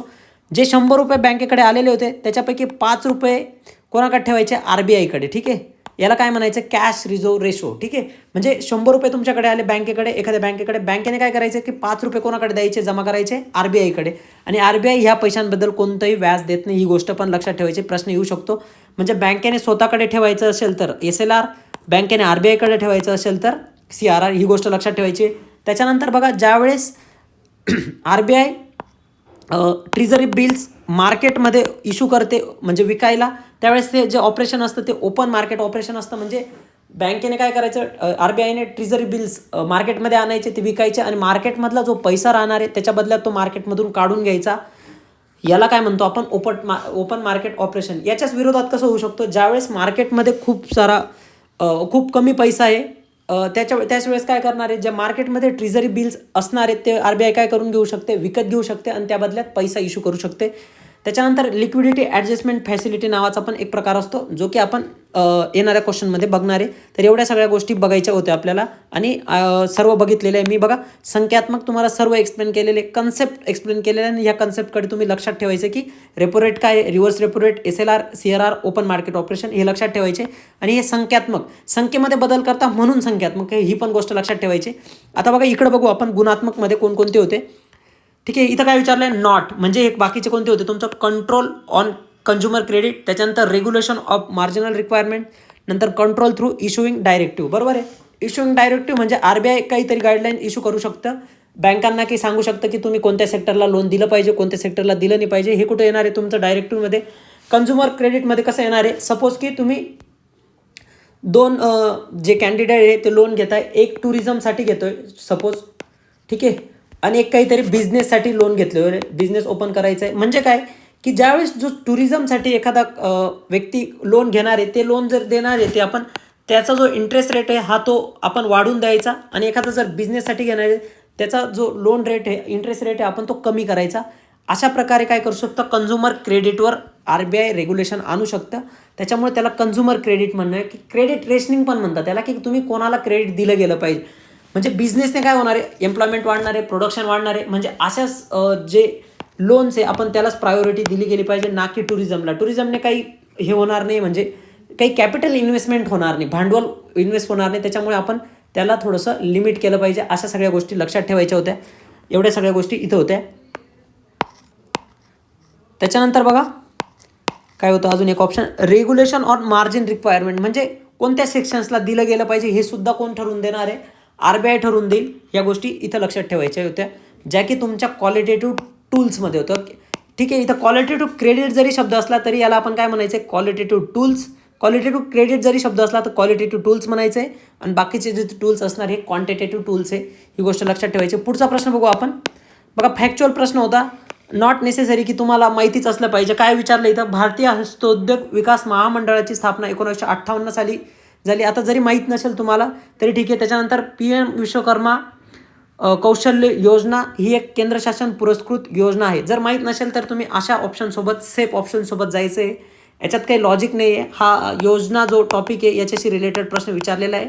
ठीक आहे, इथं हेच लॉजिक लक्षात ठेवायचं. जर माहीत नसेल तर बोथ A and B कडे तुम्ही जायचं आहे. ठीक आहे, याच्यात काही सांगण्यासारखं नाही. पुढचा प्रश्न बघू. बघा, लोकसंख्येवर खूप सारे प्रश्न येतात, त्याच्यामुळे आपल्याला माहिती असणं गरजेचं आहे. इथं बघा काय विचारलेलं आहे, भारतीय लोकसंख्येच्या अभ्यासात खालीलपैकी सतत बदलणारे 3 प्रमुख घटक कोणते. आता जर तुम्ही इंग्लिश बघणार तर डेमोग्राफिक स्टडी. ठीक आहे, आता डेमोग्राफिक स्टडी कुठून होणार आहे, एकतर किती जन्म होत आहे, ठीक आहे, त्याच्यानंतर किती मृत्यू होत आहे. हे 2 घटक तर तुमच्या ऑप्शनमध्ये असलेच पाहिजे. बघा, जन्म मृत्यू तुम्हाला इथं 2 ठिकाणी सापडत असेल. ठीक आहे, म्हणजे हे ऑप्शन गेलं तुमचं, हे पण ऑप्शन गेलं. ठीक आहे, त्याच्यानंतर काय असू शकतं इथं बघा, आता इन्फंट मॉर्टॅलिटी रेट दिलेला आहे त्यांनी, जो दिलेला आहे बघा, इन्फंट मॉर्टॅलिटी रेट म्हणजे अर्भक मृत्यूदर त्यांनी विचारलेला आहे. त्याच्यानंतर इथं काय विचारलं आहे, मॅटर्नल मॉर्टॅलिटी रेट विचारलं आहे, म्हणजे माता मृत्यूदर. आणि इथं पण काय त्यांनी केलेलं आहे, मॅटर्नल मॉर्टॅलिटी आणि इन्फंट मॉर्टॅलिटी. ठीक आहे, तर बघा, इन्फंट मॉर्टॅलिटी जो रेट आहे हा आपण वेगळीकडे ग्राह्य धरणार आहे, ना की तो डेमोग्राफिक स्टडीमध्ये घेतो. Demographic study mostly based on the migration, स्थलांतर किती होतं आहे. मग स्थलांतर कोणकोणत्या प्रकारे होतं ते पण बघितलेलं आहे आपण. तर आपण थोडंसं बघून घेऊ, त्याच्यावर पण प्रश्न आलेलाच आहे, पण इथेच बघून घेऊ आपण. बघा, स्थलांतर कुठे होऊ शकतं ते लक्षात ठेवायचं आहे. बघा, रुरल टू रुरल होऊ शकतं, रुरल टू अर्बन होऊ शकतं, अर्बन टू रुरल होऊ शकतं, किंवा अर्बन टू अर्बन होऊ शकतं. अशा 4 प्रकारे काय होऊ शकतं, जे तुमचं हे राहणार आहे, मायग्रेशन होणार आहे ते होणार आहे. सर्वात जास्त जर मायग्रेशन असेल तर ते कोणतं आहे, रुरल टू अर्बन. का तर एज्युकेशन, त्याच्यानंतर एम्प्लॉयमेंट, ह्या प्रकारे होऊ शकतं. आता त्याच्यात कारणे पण काय असतात, कारणे पण असू शकतात. तर लग्न हा एक मोठा मायग्रेशनचं एक कारण आहे. ही पण गोष्ट आपल्याला लक्षात ठेवायची की लग्नामुळे खूप साऱ्या लोकांना मायग्रेट करावं लागतं, म्हणजे त्याच्यात मोस्टली जो नंबर येणार आहे तो फिमेलचा येणार आहे. ही पण गोष्ट लक्षात ठेवायची. मग 4 प्रकारचं तुमचं काय मायग्रेशन आहे. ठीक आहे. स्थलांतर आहे रुरल टू रुरल, रुरल म्हणजे ग्रामीण टू ग्रामीण, ग्रामीण टू शहरी हे सर्वात जास्त आहे भारतात. त्याच्यानंतर शहराकडून ग्रामीण आणि शहरी टू शहरी हे पण खूप साऱ्या जास्त प्रमाणात आढळतं. ही गोष्ट लक्षात ठेवायची. परंतु जर तुम्हाला एक नंबर घ्यायचा असेल तर रुरल टू अर्बनच लक्षात ठेवायचं आहे. आणि एक कारण लग्न लक्षात ठेवायचं किंवा शिक्षण. ठीक आहे. असे वेगवेगळे कारणं लक्षात राहू शकतात. त्याच्यानंतर चला पुढचा प्रश्न बघू आपण. ठीक आहे. हा प्रश्न विचारलेला आहे, हा करंट बेसवर प्रश्न विचारलेला आहे इकॉनॉमीच्या अँगलने. आता ठीक आहे, आपण त्या दिवशी पेपर देत असो किंवा नेक्स्ट जर प्रश्न आला तर त्याला कसं टॅकल करायचं तर बघू. बघा इथं 2 ठिकाणी तुम्हाला अमेरिका हे ऑप्शन फर्स्ट दिसतंय. ठीक आहे, अमेरिका. आणि तुम्हाला हे पण माहिती असेल की सर्वात जास्त श्रीमंत जर असेल कोणती अर्थव्यवस्था तर ती अमेरिकाचे, म्हणजे बाकी ऑप्शन तर कट करणार आहेत तुम्ही. त्याच्यानंतर बघा अमेरिकानंतर डायरेक्ट तर भारत येऊ शकत नाही. ठीक आहे, डायरेक्ट भारत येणार नाही. तर जिथं भारत येणार नाही म्हणजेच ऑबियस दुसरं कोणता तरी कंट्री येणार आहे. मग तो चायना जरी असेल, जरी तुम्हाला माहीत नसेल तरी तुम्ही या ऑप्शनबद्दल बरोबर त्यावेळेस जायला हवं होतं. तुमचं जे कन्फ्युजन आहे फक्त 2च ऑप्शनमध्ये होण्यासारखं होतं इथं. एक चीन अमेरिका आणि अमेरिका चीन. ठीक आहे, याच्यात तर काही नाही, भारत नव्हता, भारत नंतर होता. ही गोष्ट लक्षात ठेवायची होती. आता भारत सध्या 4 नंबरला आहे, ही पण गोष्ट लक्षात ठेवायची. जापानला मागे टाकलेलं आहे. ठीक आहे, ही गोष्ट लक्षात ठेवायची. म्हणजे आता जर प्रश्न आला तर इथं स्विच होईल, म्हणजे भारताच्या जागेवर जपान येईल आणि जपानच्या जागेवर भारत जाईल. ही गोष्ट लक्षात ठेवायची. तर पुढचा प्रश्न बघू. समित्यांबद्दल विचारलेला आहे. समित्यांबद्दल आयोग नेहमी एक प्रश्न विचारत असतो. इथं डॉक्टर विजय केळकर ही समिती विचारलेली होती. तिथं उत्तर इनडायरेक्ट टॅक्सेस होतं. पण आपण बाकीचे बघून घेऊ मग. आता इथं काय दिलेलं आहे, प्रशासकीय सुधारणा. मग 2 आयोग आतापर्यंत आपले झालेले.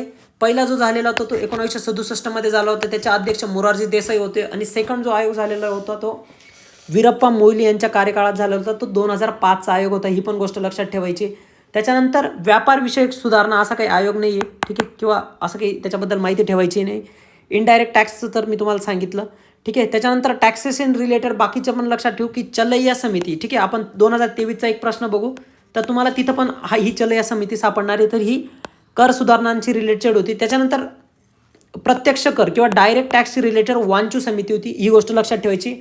म्हणजे बघा अप्रत्यक्षांसंबंधी विजय केळकर, त्याच्यानंतर प्रत्यक्ष करासंबंधी वांचू समिती आणि कर सुधारणांसंबंधी चलैया समिती होती. या गोष्टी लक्षात ठेवायचे. त्याच्यानंतर बघा वित्तीय क्षेत्रातील सुधारणा जर बघायच्या झाल्या तर FRBM fiscal responsibility and budgetary management act असं ह्या ॲक्टचं नाव आहे. ॲक्टचं नावसुद्धा आपल्याला एक्झाम विचारू शकते. 2003चा तो ॲक्ट आहे. 5 जुलै 2004ला तो लागू झाला होता. याचं पुनर्विलोकन करण्यासाठी आपण NK समिती कार्यगट स्थापन केला होता 2016चा. ठीक आहे, आणि हा जो प्रश्न आहे हा ऑलरेडी 2022च्या कंबाईन ग्रुप बीला येऊन गेला आहे. तुम्ही चेक करू शकता. ठीक आहे, की कोणते होतं. तर NK समिती कशाशी रिलेटेड होती तर पुनर्विलोकन कशाचं तर ह्या ॲक्टचं, FRBM ॲक्टचं. त्याच्यानंतर मुळात ह्या ॲक्टमध्ये काय काय प्रोव्हिजन दिले होते बघा. महसूल तूट आणि राजकोषीय तूट 2 प्रकारच्या तूट असतात. यांच्यावर मर्यादा आणण्यासाठी हा ॲक्ट मुळात आणल्याचं कारण माहिती असणं गरजेचं असतं आपल्याला की कोणता ॲक्ट कशासाठी आणला आहे. तर FRBM कशासाठी आणला होता आपण, महसुली तूट आणि राजकोषीय तूट, जी की राज्य सरकार आणि केंद्र सरकार दोघांच्या जी तूट होती ही याच्यावर मर्यादा घालण्यासाठी आपण हा ॲक्ट आणला होता. मग जो रेव्हेन्यू डेफिसिट किंवा महसुली तूट होती ही शून्यावर आणायची होती. म्हणजे काय की तुमचं किती रेव्हेन्यूचा इन्कम आहे आणि रेव्हेन्यूचा एक्सपेंडिचर आहे याच्यातली जी डिफरन्स राहणार आहे हा शून्य असला पाहिजे. ठीक आहे, म्हणजे रेव्हेन्यू इन्कम लक्षात घेऊ शकतो आपण. ठीक आहे, रेव्हेन्यू इन्कम किती असेल आणि रेव्हेन्यू एक्सपेंडिचर किती असेल याचा जो डिफरन्स येईल तो शून्य असला पाहिजे. हे टार्गेट आपल्याला अचीव करायचं होतं. त्याच्यानंतर बघा राजकोषीय तूट 3% म्हणजे फिस्कल डेफिसिट हा. ठीक आहे, हा कितीपर्यंत आणणार 3% आणावा. असं आयोग आपल्याला काय करू शकतो, आयोग आपल्याला असं सांगू शकतो की FRBM ॲक्टनुसार राजकोषीय तूट ही शून्यावर आणणे आणि महसुली तूट ही 3% आणणे असं स्टेटमेंटमध्ये आपल्याला स्विच करून देऊ शकतो. 2 स्टेटमेंट देईल आयोग, A आणि B. त्याच्यात काय करेल, जी प्रोव्हिजन महसूल तुटीची हे ती कुठं देऊन देईल राजकोषीय तूटमध्ये आणि जी राजकोषीय तूटची आहे ती महसुली तूटमुळे. तर लक्षात ठेवायचं आहे जो आपला फिस्कल डेफिसिट आहे हा कधीही आपण शून्यावर आणू शकत नाही, कारण आपण वेलफेअर स्टेटची संकल्पना राबवतो. म्हणजे काय, जरी पण आपल्याकडे 100 रुपयाचं इन्कम येत असेल तर आपण खर्च कितीचा करतो, 110 रुपयाचा करतो. ही गोष्ट लक्षात ठेवायची. मग तो 10 रुपये राहणार आहे हा काय राहणार आहे आपला फिस्कल डेफिसिट राहणार आहे. ही गोष्ट लक्षात ठेवायची आहे. त्याच्यानंतर महसुली तूट, जसं की मी सांगितलं की तुमचं किती रेव्हेन्यू येतोय आणि तुम्ही किती रेव्हेन्यूचं एक्सपेंडिचर करताय याच्यातली जी तूट राहणार आहे ही काय राहणार आहे, तुमची महसुली तूट राहणार आहे. आणि ह्या ॲक्टनुसार ती तूट शून्यावर आणायची होती आपल्याला. आणि राजकोषीय तूट 3% कमी करायचं टार्गेट आपल्याला दिलेलं होतं, जे की आपल्याला 2009 हे टार्गेट पूर्ण करायचं होतं. आपल्याला एक प्रश्न दिसेल पुढे कुठेतरी, ठीक आहे. तर हे जे होतं हे 2009 टार्गेट अचीव करायचं होतं. हा पण प्रश्न आपल्याला येऊन गेला आहे, पण आपण ह्या गोष्टी लक्षात ठेवायच्या आहे. त्याच्यानंतर मग जो NK सिंग कार्यगट होता ना, त्यांनी एक शिफारस केली होती की DFRA ह्या ॲक्टचं जे नाव आहे FRBM. आपल्याला प्रश्न येऊ शकतो की FRBM ॲक्टचं नाव बदलून त्या ॲक्टचं नाव DFRA करायची शिफारस कोणत्या समितीने केली. तर ती जी समिती आहे ती NK सिंग समिती होती, जी की आपण कशासाठी केली होती, पुनर्विलोकन करण्यासाठी. जो ॲक्ट होता आपला FRBM त्याचं पुनर्विलोकन करण्यासाठी ती समितीची स्थापना केली होती. तर त्या समितीने काय सजेस्ट केलं की डेप्ट अँड फिस्कल रिस्पॉन्सिबिलिटी ॲक्ट असं नाव कशाचं करा, FRBMचं. ठीक आहे, म्हणजे लक्षात ठेवा FRBMचं नाव काय करायचं आहे, DFRA. ठीक आहे, हे लक्षात ठेवायचं आहे. हे कोणी सांगितलं आहे, NK सिंग समितीने. आणि नंतर हेच NK सिंग कुठे होते, तुमचे 16 फायनान्स कमिशनचे चेअरमन होते, 15 फायनान्स कमिशनचे चेअरमन होते. हे लक्षात ठेवायचे आहे. मग 16वे कोण आहे, ठीक आहे, अरविंद पनगारिया आहेत सध्या वित्त आयोगाचे अध्यक्ष. वित्त आयोग कोणत्या आर्टिकलमध्ये ते पण लक्षात ठेवून घेऊ थोडंसं, 280. ठीक आहे, पॉलिटीचं हे पण लक्षात ठेवू आपण. ठीक आहे, चला पुढे बघू आपण. मल्टी डायमेन्शनल पॉवर्टी किंवा बहुआयामी दारिद्र्याबद्दल आपल्याला प्रश्न विचारलेला आहे. तर बघा, ह्युमन डेव्हलपमेंट रिपोर्ट काय आहे, तर 1997 हा रिपोर्ट चालू करण्यात आला होता. ही गोष्ट लक्षात ठेवायची. ठीक आहे, ही गोष्ट लक्षात ठेवायची की 1997 जो रिपोर्ट चालू झाला आहे कोणता आहे, ह्युमन डेव्हलपमेंट रिपोर्ट. हा UNDP डिक्लेअर करायची. ठीक आहे, त्याच्यानंतर बघा, ह्युमन डेव्हलपमेंट रिपोर्टलाच 2010 रिप्लेस करून काय केलं आहे, मल्टी डायमेन्शनल पॉवर्टी इंडेक्स आणलेला आहे. हा कोण कंडक्ट करते, तर Oxford poverty and human development and UNDP. ठीक आहे, हे दोघं काय करतात, मल्टी डायमेन्शनल पॉवर्टी इंडेक्स जो आहे तो कंडक्ट करायचं काम करता वर्ल्ड वाईड. आणि जर इंडियात बघितलं तर नीती आयोग लक्षात ठेवायचं. ठीक आहे, नीती आयोग. आपल्याला प्रश्नामध्ये काही वेगळं ऑप्शन देऊ शकता की एखादी मिनिस्ट्री कंडक्ट करते का, त्याच्यानंतर RBI सुद्धा ऑप्शनमध्ये राहू शकतं. तर कुठेही फसायचं नाही, नीती आयोग हे काम करतं, लक्षात ठेवायचं. इथं खूप मोठ्या अक्षरात लिहून देतो मी, नीती आयोग. ठीक आहे, नीती आयोग त्याचं उत्तर आहे. त्याच्यानंतर बघा, सुरेश तेंडुलकर समितीचा जो अहवाल आहे तो दारिद्र्याशी संबंधित आहे, जो की आपण बघणार आहेत. एवढ्या गोष्टी लक्षात ठेवायची. त्याच्यानंतर बघा, कन्सेप्च्युअल प्रश्न आहे पुन्हा याच्याकडे लक्षात ठेवा. बेसिकवर प्रश्न विचारलेला आयोगाने, GDP रिलेटेड.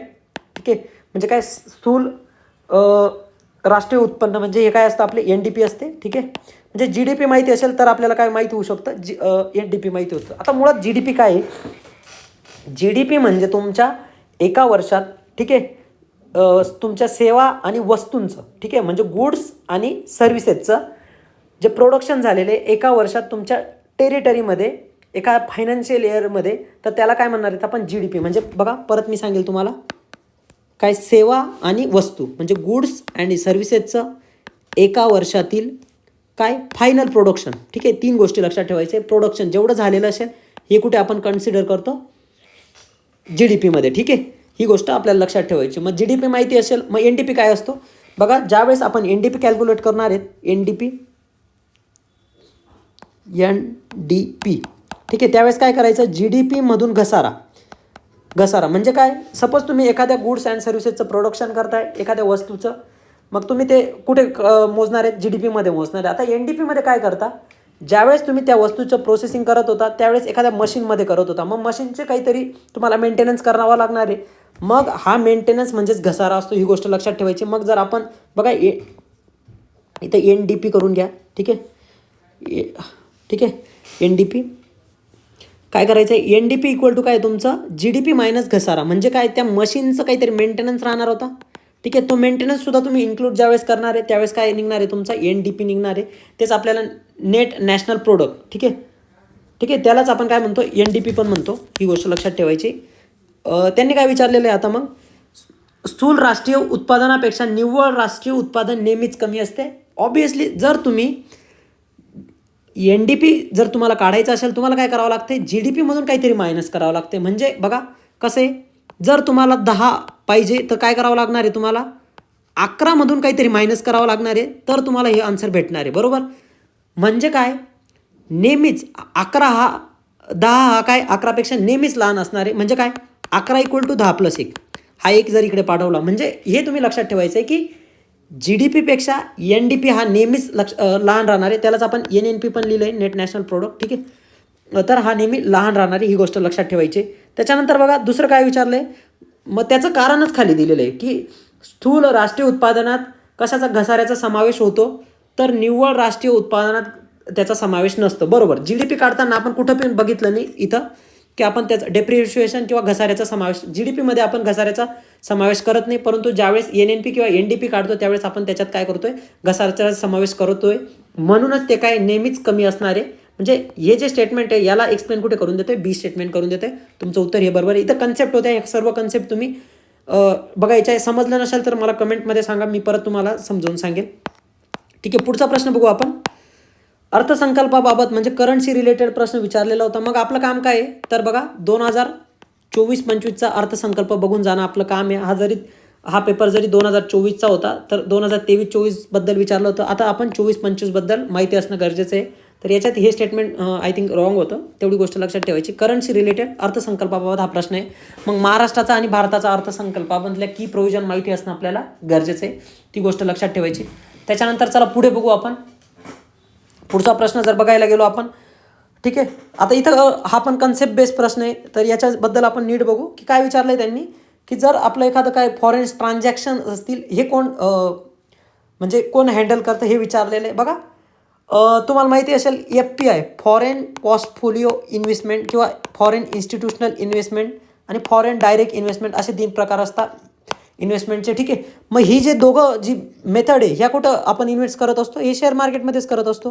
ही तर डायरेक्ट पैशाने कुठं करतो आपण, डायरेक्ट म्हणजे एखादं सपोज एखादं इन्व्हेस्टमेंट नाशिकमध्ये आली किंवा महाराष्ट्रात आली, तर महाराष्ट्रात जर एखादी इन्व्हेस्टमेंट येते म्हणजे काय, आपण तिथं कन्स्ट्रक्शन उभारणार आहेत, ठीक आहे. म्हणजे ही डायरेक्ट इन्व्हेस्टमेंट होते. पण ही काय करतो आपण, एखाद्या पोर्टफोलिओ थ्रू इन्व्हेस्ट करत असतो. मग ते पोर्टफोलिओ कोणते राहतात, national stock exchange, Bombay stock exchange, ठीक आहे, म्हणजे शेअर मार्केट, ठीक आहे. एवढं गोष्ट लक्षात ठेवायची. स्टॉक एक्सचेंज म्हणजे शेअर मार्केट, ठीक आहे, होऊ शकतं इथं. त्याच्यानंतर RBI, मुळात तर आपल्याला माहीत असेल बॅलन्स ऑफ पेमेंटचं जे पण बघायचं काम कोण करते, तर RBI करते, हे माहिती असेल. आणि RBI करते एखादी बँक ठरवून द्यायचं, जसं की SBI आहे सध्या, ICICI आणि HDFC आहे. म्हणजे हे स्टेटमेंट आणि हे दोघं स्टेटमेंट को रिलेटेड आहे, ठीक आहे. म्हणजे हे तिघं जर आपले आहेत, मग हे जे तिसरं ऑप्शन दिलेलं आहे याच्याशी काही संबंध नाही, ही गोष्ट लक्षात ठेवायची होती. पण हे लक्षात ठेवायचं आहे तुम्ही कोणकोणत्या बँक्स आहेत. त्याच्यानंतर RBI तर सोल ऑथॉरिटी आहे की फॉरेन एक्सचेंज रिझर्व कंट्रोल करणारी, ही गोष्ट लक्षात ठेवायची. त्याच्यानंतर पुढचा प्रश्न बघू. बघा पुढच्या प्रश्नामध्ये काय विचारलेलं की आपल्याला नाफेडचं काय विचारलेलं आहे, त्यांनी ऑब्जेक्टिव्ह विचारलेले. आता मुळात एक ऑब्जेक्टिव्ह असतं जे की तुम्ही खूप ठिकाणी वाचलं असेल किंवा खूप सारे यूट्यूब व्हिडिओजमध्ये बघितलं असेल की उद्दिष्ट असलं की एकच असतं ते काहीतरी, ठीक आहे. पण मुळात त्याचं जे आहे तर काय, हेच त्याचा आन्सर आहे की कोऑपरेटिव्हचंच काम करणार. तिचं नावच कोऑपरेटिव्ह होतं, ती कोऑपरेटिव्हचंच काम करेल, ठीक आहे. ती गोष्ट लक्षात ठेवायची. इंग्लिश वाचलं की तुम्हाला लवकर समजेल, मराठीत तसं नाही आहे. परंतु इंग्लिशमध्ये बघा कोऑपरेटिव्ह, तर कोऑपरेटिव्हचं काम आहे, त्याचा आन्सर हे आहे. पण आपण बाकीचं काय, तर बघा नाफेडची जी स्थापना आहे ती 1958ची आहे. त्याच्यानंतर आपल्याला अजून काय काय करायचं आहे, तर बघा नाबार्डबद्दल माहिती असणं गरजेचं आहे. त्याचं इस्टॅब्लिशमेंट इयर 1982 आहे. शिवरामन कमिटी होती, ती पण लक्षात ठेवायची. नंतर बघा स्मॉल फायनान्स बँक पण आपल्याला लक्षात ठेवायची आहे. Payment bank, regional rural bank ज्याची स्थापना 1975 आहे. लीड बँक 1969ची आहे. त्याच्यानंतर मिनिमम सपोर्ट प्राईस, एवढ्या सगळ्या कन्सेप्ट आपल्याला बघणं गरजेचं आहे.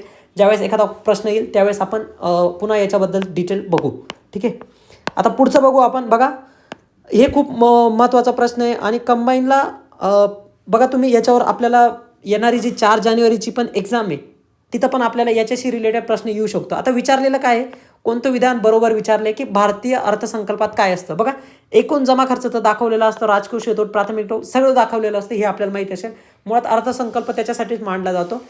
आता आपण एक एक बघू की काय काय असतं. म्हणजे एकूण जमा खर्च म्हणजे काय, बघा ज्यावेळेस अर्थसंकल्प मांडला जातो त्याच्यानंतर जो न्यूजपेपर येतो त्याच्यात पहिला प्रश्न पहिल्याच पेजवर आपल्याला एक हेडलाईन दिसते. तिच्यात काय असतं, रुपया कुठून येणारे आणि रुपया कुठे जाणारे. म्हणजे काय, एकूण जमा खर्च म्हणजे पैसा कुठून येणारे, ठीक आहे, येणाऱ्याला आपण असं करू, कुठून येणारे आणि कुठे पैसा जाणारे असं दाखवलेलं असतं, बरोबर, ते तर बरोबर आहे. त्याच्यानंतर बघा राजकोषीय तूट. आता मुळात राजकोषीय तूट काय ते लक्षात ठेवायचे. बघा राजकोषीय तूट जर बघू आपण, ती काय असते, जेवढं तुमचं तुम्ही कर्ज घेणार आहेत त्याच्यावरची जे व्याज राहणार आहे हे, ठीक आहे. आपण खाली थोडंसं बेटर एक्सप्लेन केलेलं आहे, तिथं बघू आपण. बघा मुळात अर्थसंकल्प तूट काय असते पहिले ते बघू आणि मग आपले जे तिघं ऑप्शन आहे राजकोषीय तूट, प्राथमिक तूट आणि परिणामकारक महसूल तूट बघू आपण. बघा अर्थसंकल्पाचे तूट म्हणजे काय मुळात, जर तुमचं उत्पन्न 100 रुपये आणि खर्च 110 रुपये करताय म्हणजे काय, जो 10 रुपये राहणार आहे हा तुमची तूट राहणार आहे, म्हणजे घसारा तुमचा, त्याला पण आपण घसारा म्हणू शकतो किंवा डेफिसिट म्हणू शकतो. डेफिसिट तुम्ही इंग्लिशमध्ये बघितलं तर हे बघा डेफिसिट लक्षात ठेवायचं. डेफिसिट म्हणजे काय, कमी राहणं, म्हणजे काय 100 रुपयाचा तुमचा खर्च होता, सॉरी उत्पन्न होतं आणि खर्च किती केला तुम्ही 110 रुपये, 110, ठीक आहे 110 म्हणजे काय 10 रुपयाचा जो राहणारी तुमची तूट आहे त्याला आपण काय म्हणणार आहे, अर्थसंकल्पीय तूट. मग ती वेगवेगळ्या प्रकारची तूट असू शकतो, जे की आपण बघू आता कोणकोणत्या प्रकारची तूट राहते. बघा जर बघायला गेलो मग एक महसुली तूट राहणार आहे. महसुली तूट म्हणजे काय, महसूल म्हणजे महसूल किती येत होता, महसुली जमा किती होता आणि महसुली खर्च किती होता. मग महसुली परत इथं तेच एक्झाम्पल घेऊ, सगळीकडे तेच एक्झाम्पल घ्यायचं आपण. महसुली खर्च जमा जर तुमचे 100 रुपये होत होते म्हणजे टॅक्स किंवा बाकी गोष्टींमधून, आणि जर तुम्ही 110 रुपये खर्च करत होते तर परत किती 10 रुपयाची तूट येईल तुमची, ही पण लक्षात ठेवायची. त्याच्यानंतर भांडवली तूट कशी काढणार, मग भांडवली जमा वजा भांडवली खर्च, आलं लक्षात. म्हणजे भांडवली तूट, महसुली जमा वजा महसुली खर्च म्हणजे महसुली तूट. अर्थसंकल्पीय तूट म्हणजे काय, एकूण जमा वजा एकूण खर्च म्हणजे तुमची अर्थसंकल्पीय तूट.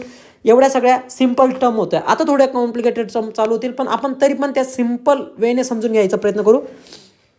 आता बघा परिणामी किंवा प्रभावी महसुली तूट, जी की आपल्याला प्रश्नामध्ये पण विचारलेली की काय असते. बघा जो आपली महसुली तूट राहणार आहे जी आपण इथून काढत होती, महसुली तूट म्हणजे काय, महसूल जमा वजा महसूल खर्च. मग महसूल तूट वजा अशी तूट, असा खर्च जो आपण एखादा कॅपिटल ॲसेट किंवा भांडवली मालमत्ता निर्माण करण्यासाठी, म्हणजे जसं की आपण हॉस्पिटल बांधलंय एक्झाम्पलने लक्षात घेऊ, किंवा रस्ते बांधलेले, ठीक आहे. मग असा जो खर्च केलेला आहे आपण, तो आपण काय करणार आहे महसुली तूटमधून वजा करू. त्यावेळेस काय सापडणार आहे तुम्हाला, प्रभावी महसूल तूट. म्हणजे जरी पण महसूलमध्ये तूट होती परंतु तुम्ही भांडवली मालमत्ता निर्माण करण्यासाठी जर ते वापरलं असेल तर ती तुम्ही ॲक्च्युअल महसूल तूटमधून ती मायनस करून घ्यायची होती. म्हणजे सपोज 10 रुपये तुमची काय सापडत होती इथं, महसूल तूट सापडत होती, परंतु त्याच्यातले 5 रुपये जर हे रस्ते किंवा दुसरं काही हॉस्पिटल बांधण्यासाठी जर वापरले गेले म्हणजे तुमचं काय सापडलं उत्तर आता 5च रुपये येईल. म्हणजे प्रभावी महसूल तूट किती आहे, 5 रुपये.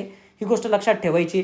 त्याच्यानंतर भांडवली तूट तर मी तुम्हाला सांगितली. आता फिस्कल डेफिसिट आणि प्रायमरी डेफिसिट बघू. आता राजकोषीय तूट काय असते, एकूण खर्च जो आहे तुमचा, एकूण खर्च जेवढा पण झालेला असेल त्याच्यामधून काय करायचं आहे तुम्ही, महसूल जमा अधिक कर्ज जेवढं घेतलेलं आहे त्याला वजा करायचं आहे, ठीक आहे. मग ज्यावेळेस तुमचा महसूल जमा आणि कर्ज तुम्ही एकूण खर्चातून वजा करताय त्यावेळेस काय होतं तुमचा फिस्कल डेफिसिट. याच्यावर तुम्हाला प्रश्न येऊ शकतो किंवा आलेला आहे 1-2 वेळेस, तर लक्षात ठेवायचं आहे. त्याच्यानंतर पुढे प्राथमिक तूट काय राहणार आहे, ज्यावेळेस तुमचा फिस्कल डेफिसिट काढला तुम्ही त्याच्यामधून काय करायचं आहे, जे पण तुम्ही कर्ज घेतलेलं होतं तूट भरून करण्यासाठी त्याच्यावरचं जर व्याज तुम्ही काढून घेणार त्यावेळेस काय होणार आहे तुमचं प्राथमिक तूट येणार आहे. म्हणजे प्राथमिक म्हणजे काय करायचं तुम्ही कर्जावरचं व्याज वजा करून टाकायचं, कशामधून, राजकोषीय तूटमधून. त्याच्यानंतर प्रभावी महसूल तूट कशी काढणार आहे तुम्ही, तर प्रभावी महसूल तूट तुम्ही काय करायचे की जे पण तुम्ही भांडवल मालमत्ता निर्माण करताय त्याचा जो खर्च झालेला तो वजा केला की तुमचं प्रभावी. आणि बाकीचं तर सोपं आहे. महसूल तूट म्हणजे महसुली जमा वजा महसुली खर्च. नंतर भांडवली तूट म्हणजे काय, भांडवल जमा वजा भांडवली खर्च. एवढ्या सगळ्या गोष्टी लक्षात ठेवायच्या. त्याचं जे आन्सर होतं ते ऑल ऑफ द अबव होतं, सर्व बरोबर दिलेलं होतं. ही गोष्ट लक्षात ठेवायची होती की बजेटमध्ये सगळंच असतं, ही गोष्ट लक्षात ठेवायची होती.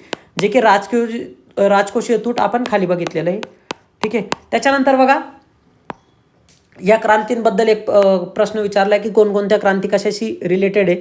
आपल्याला सर्व माहिती आहे याच्याबद्दल, परंतु आपण जे एक्स्ट्रा माहिती काय लक्षात ठेवायची, इंद्रधनुष्याची जी क्रांती आहे ती कृषी क्षेत्राशी रिलेटेड आहे. सोनेरी क्रांती जर बघितली आपण फळ आणि मधुमक्खी पालनशी रिलेटेड आहे. त्याच्यानंतर ब्लॅक किंवा काळी क्रांती जर बघितली तर पेट्रोलियम प्रोडक्टशी रिलेटेड आहे. एवढ्या सगळ्या गोष्टी लक्षात ठेवायच्या. बघा हा जो प्रश्न आहे ना, हा एक्झॅक्ट प्रश्न तुम्हाला 2016च्या PSI, ज्यावेळेस PSI STI आणि ASOची सेपरेट एक्झाम व्हायची त्यावेळेस PSIच्या प्रीला हा प्रश्न विचारला गेला आहे. त्याच्यानंतर बघा 2022ला एक प्रश्न विचारला गेला आहे की गोल्डन फायबर कशाला म्हटलं तर ज्यूटला आपण म्हणतो, ती गोष्ट लक्षात ठेवायची होती, ठीक आहे, ज्यूट. एवढ्या पण गोष्टी लक्षात ठेवायची. त्याच्यानंतर बघा काय काय लक्षात ठेवू शकतो आपण नंतर, एपिकल्चर काय असतं, सेरिकल्चर काय असतं, हॉर्टिकल्चर काय असतं, ठीक आहे. ही पण माहिती आपल्याला माहिती असली पाहिजे, तर ती आपण ॲड ऑन करायची. त्याच्यानंतर बघा पुढे आपल्याला एक प्रश्न दिलेला आहे, हा तर पॉलिटीशी रिलेटेड प्रश्न आहे, परंतु तो इकॉनॉमीमध्ये विचारण्यात आला आहे की बजेट कुठे आहे, तर बजेट जे आपल्याला प्रोव्हिजन बघायला मिळतं ॲन्युअल फायनान्शियल स्टेटमेंट, ठीक आहे, असा शब्दप्रयोग वापरण्यात आलेला आहे 112 आर्टिकलमध्ये, ठीक आहे. तर 112 आणि राज्याचा जर विचार करायला गेलो तर 202 हे आर्टिकल त्याच्याशी रिलेटेड आहे. एवढ्या गोष्टी लक्षात ठेवायच्या आहे. त्याच्यानंतर बघा बजेट हे कुठेही बजेट शब्द कुठेही आपल्याला संविधानात आढळत नाही, ही पण गोष्ट लक्षात ठेवायची आपल्याला, ठीक आहे. हा शब्द कुठेही आढळत नाही बजेट, ही गोष्ट बघायची. फक्त तिथं काय दिलेलं आहे की वार्षिक वित्तीय नियोजन किंवा समायोजन असा शब्द आपल्याला संविधानात 112 आणि 202 आर्टिकलमध्ये बघायला मिळतो. बाकीचे जे आर्टिकल आहे हे बजेट पास होण्यासंबंधित आहे आणि 120 जे आर्टिकल आहे की पार्लमेंटमध्ये कोणती लँग्वेज वापरली पाहिजे याच्याशी रिलेटेड बाकीचे आर्टिकल आहे, ही गोष्ट लक्षात ठेवायची. चला परत एक कन्सेप्टचा प्रश्न आपल्याला दिसतोय की खालीलपैकी कोणते विधान सत्य आहे असं विचारलेलं आहे त्यांनी. बघा आपण मागच्या प्रश्नामध्ये मी GDPचे तुम्हाला सर्व सांगितलेलं आहे, ठीक आहे. ग्रॉस डोमेस्टिक प्रोडक्ट काय असते, नंतर NDP काय असते, आणि त्यालाच आपण काय बघितलं होतं, नॅशनल प्रोडक्ट बघितलं होतं का. एक मिनटं वरती बघून घेऊ आपण, कुठे गेला तो प्रश्न.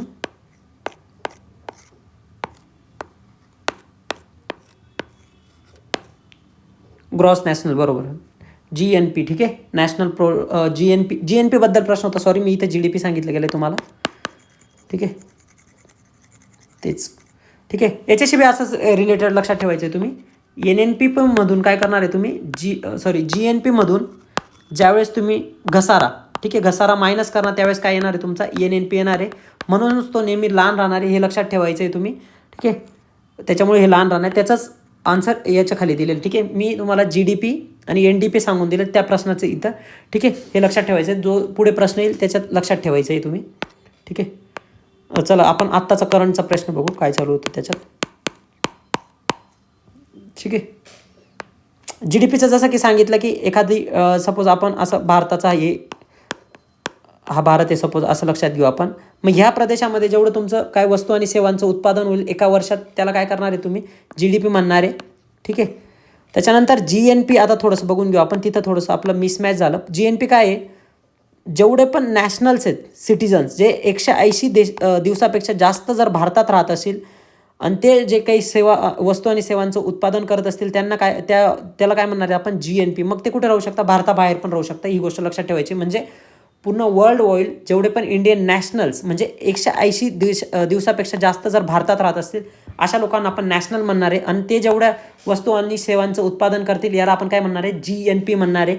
मग त्याच्यामधून ज्यावेळेस आपण डेप्रिशिएशन मायनस करू त्यावेळेस तुमचं काय निघणार आहे, GNP निघणार आहे, जे की ते आधीच्या प्रश्नाचं लक्षात ठेवायचं आहे. आता आपण ह्या प्रश्नामध्ये बघणार आहे. बघा, gross domestic product does not include the income earn by the nationals outside the country. बरोबर आहे, ही गोष्ट आपल्याला इथं बघायची की काय आहे याचं. त्याच्यानंतर बघा याच्याकडे लक्षात द्यायचं, नॉट इन्क्लूड, ठीक आहे. काय, the income earn by the nationals outside the country. आता बघा इथं काय म्हणतोय आपण, GDPमध्ये काय, टेरिटरीमध्ये जर कोणी गुड्स आणि सर्व्हिसेसचं प्रोडक्शन केलं असेल मग तो नॅशनल असो की काय असेल, नॉन नॅशनल म्हणजे इंडियन सिटीजन असो की काही असो, आपल्याला ते काही महत्त्वाचं नाही. आपल्याला फक्त 180 दिवसापेक्षा त्याने जास्त भारतात राहायला पाहिजे. आपण GNPमध्ये बघतो. पण आपल्याला विचारलं काय यांनी, GDP म्हणजे काय विचारलं, स्थूल देशांतर उत्पन्नामध्ये नागरिकांनी देशाबाहेर कमवलेले उत्पादन समाविष्ट नसते. ऑब्वियस नसणार आहे, आपण टेरिटरी डिफाईन केली ना, ह्या टेरिटरीमध्ये जेवढे कमवणार आहेत तेच असणार आहेत. आणि दुसरं काय विचारलं, स्थूल देशांतर्गत उत्पादनामध्ये नागरिकांनी देशाबाहेर कमावलेले उत्पन्न समाविष्ट असते. तर हे चुकीचं आहे. बघा, दोन स्टेटमेंटमध्ये फक्त ह्या दोन शब्दांचाच डिफरन्स दाखवलेला आहे, कोणामध्ये असतं आणि कोणामध्ये नसतं. बघा, नसते, असते, असते, नसते, असं आलं का लक्षात तुम्हाला. परत मी सांगतो तुम्हाला समजलं नसेल की काय कन्फ्युजन वाढलं असेल तुमचं, ठीक आहे. बघा, आपण एक गोष्ट लक्षात ठेवायची, टेरिटरी लक्षात ठेवायची की टेरिटरीमध्ये जेवढं उत्पन्न कमवणार आहे तेच आपण कुठं करायचं आहे, GDPमध्ये समाविष्ट करायचं आहे. इथं काय दिलेलं आहे, स्थूल देशांतर्गत उत्पादनामध्ये नागरिकांनी देशाबाहेर कमवलेले उत्पन्न समाविष्ट नसते. बरोबर, समाविष्ट नसते. आता इथं काय होतं, नागरिकांनी देशाबाहेर कमवलेले असते का, तर नसते. हे कुठं कॅल्क्युलेट होणार आहे, GNPमध्ये. आलं लक्षात. म्हणजे तुमचं काय, ओन्ली ए हे ऑप्शन बरोबर. कन्सेप्ट क्लिअर पाहिजे इथं, जे की मी तुम्हाला मागे ऑलरेडी GDP एक्सप्लेन केला आहे आधीच्या प्रश्नामध्ये. आता तुम्ही GNP आणि NDP पण समजला असेल तुम्हाला, सॉरी NNP पण समजला असेल. म्हणजे मी परत तुम्हाला एक पेज ॲड करून इथे लिहून देतो, ठीक आहे. पेज नाही ॲड करत, कुठेतरी लिहून देतो. बघा, GDP काय, GDP नंतर NDP त्याच्यानंतर GNP आणि NNP.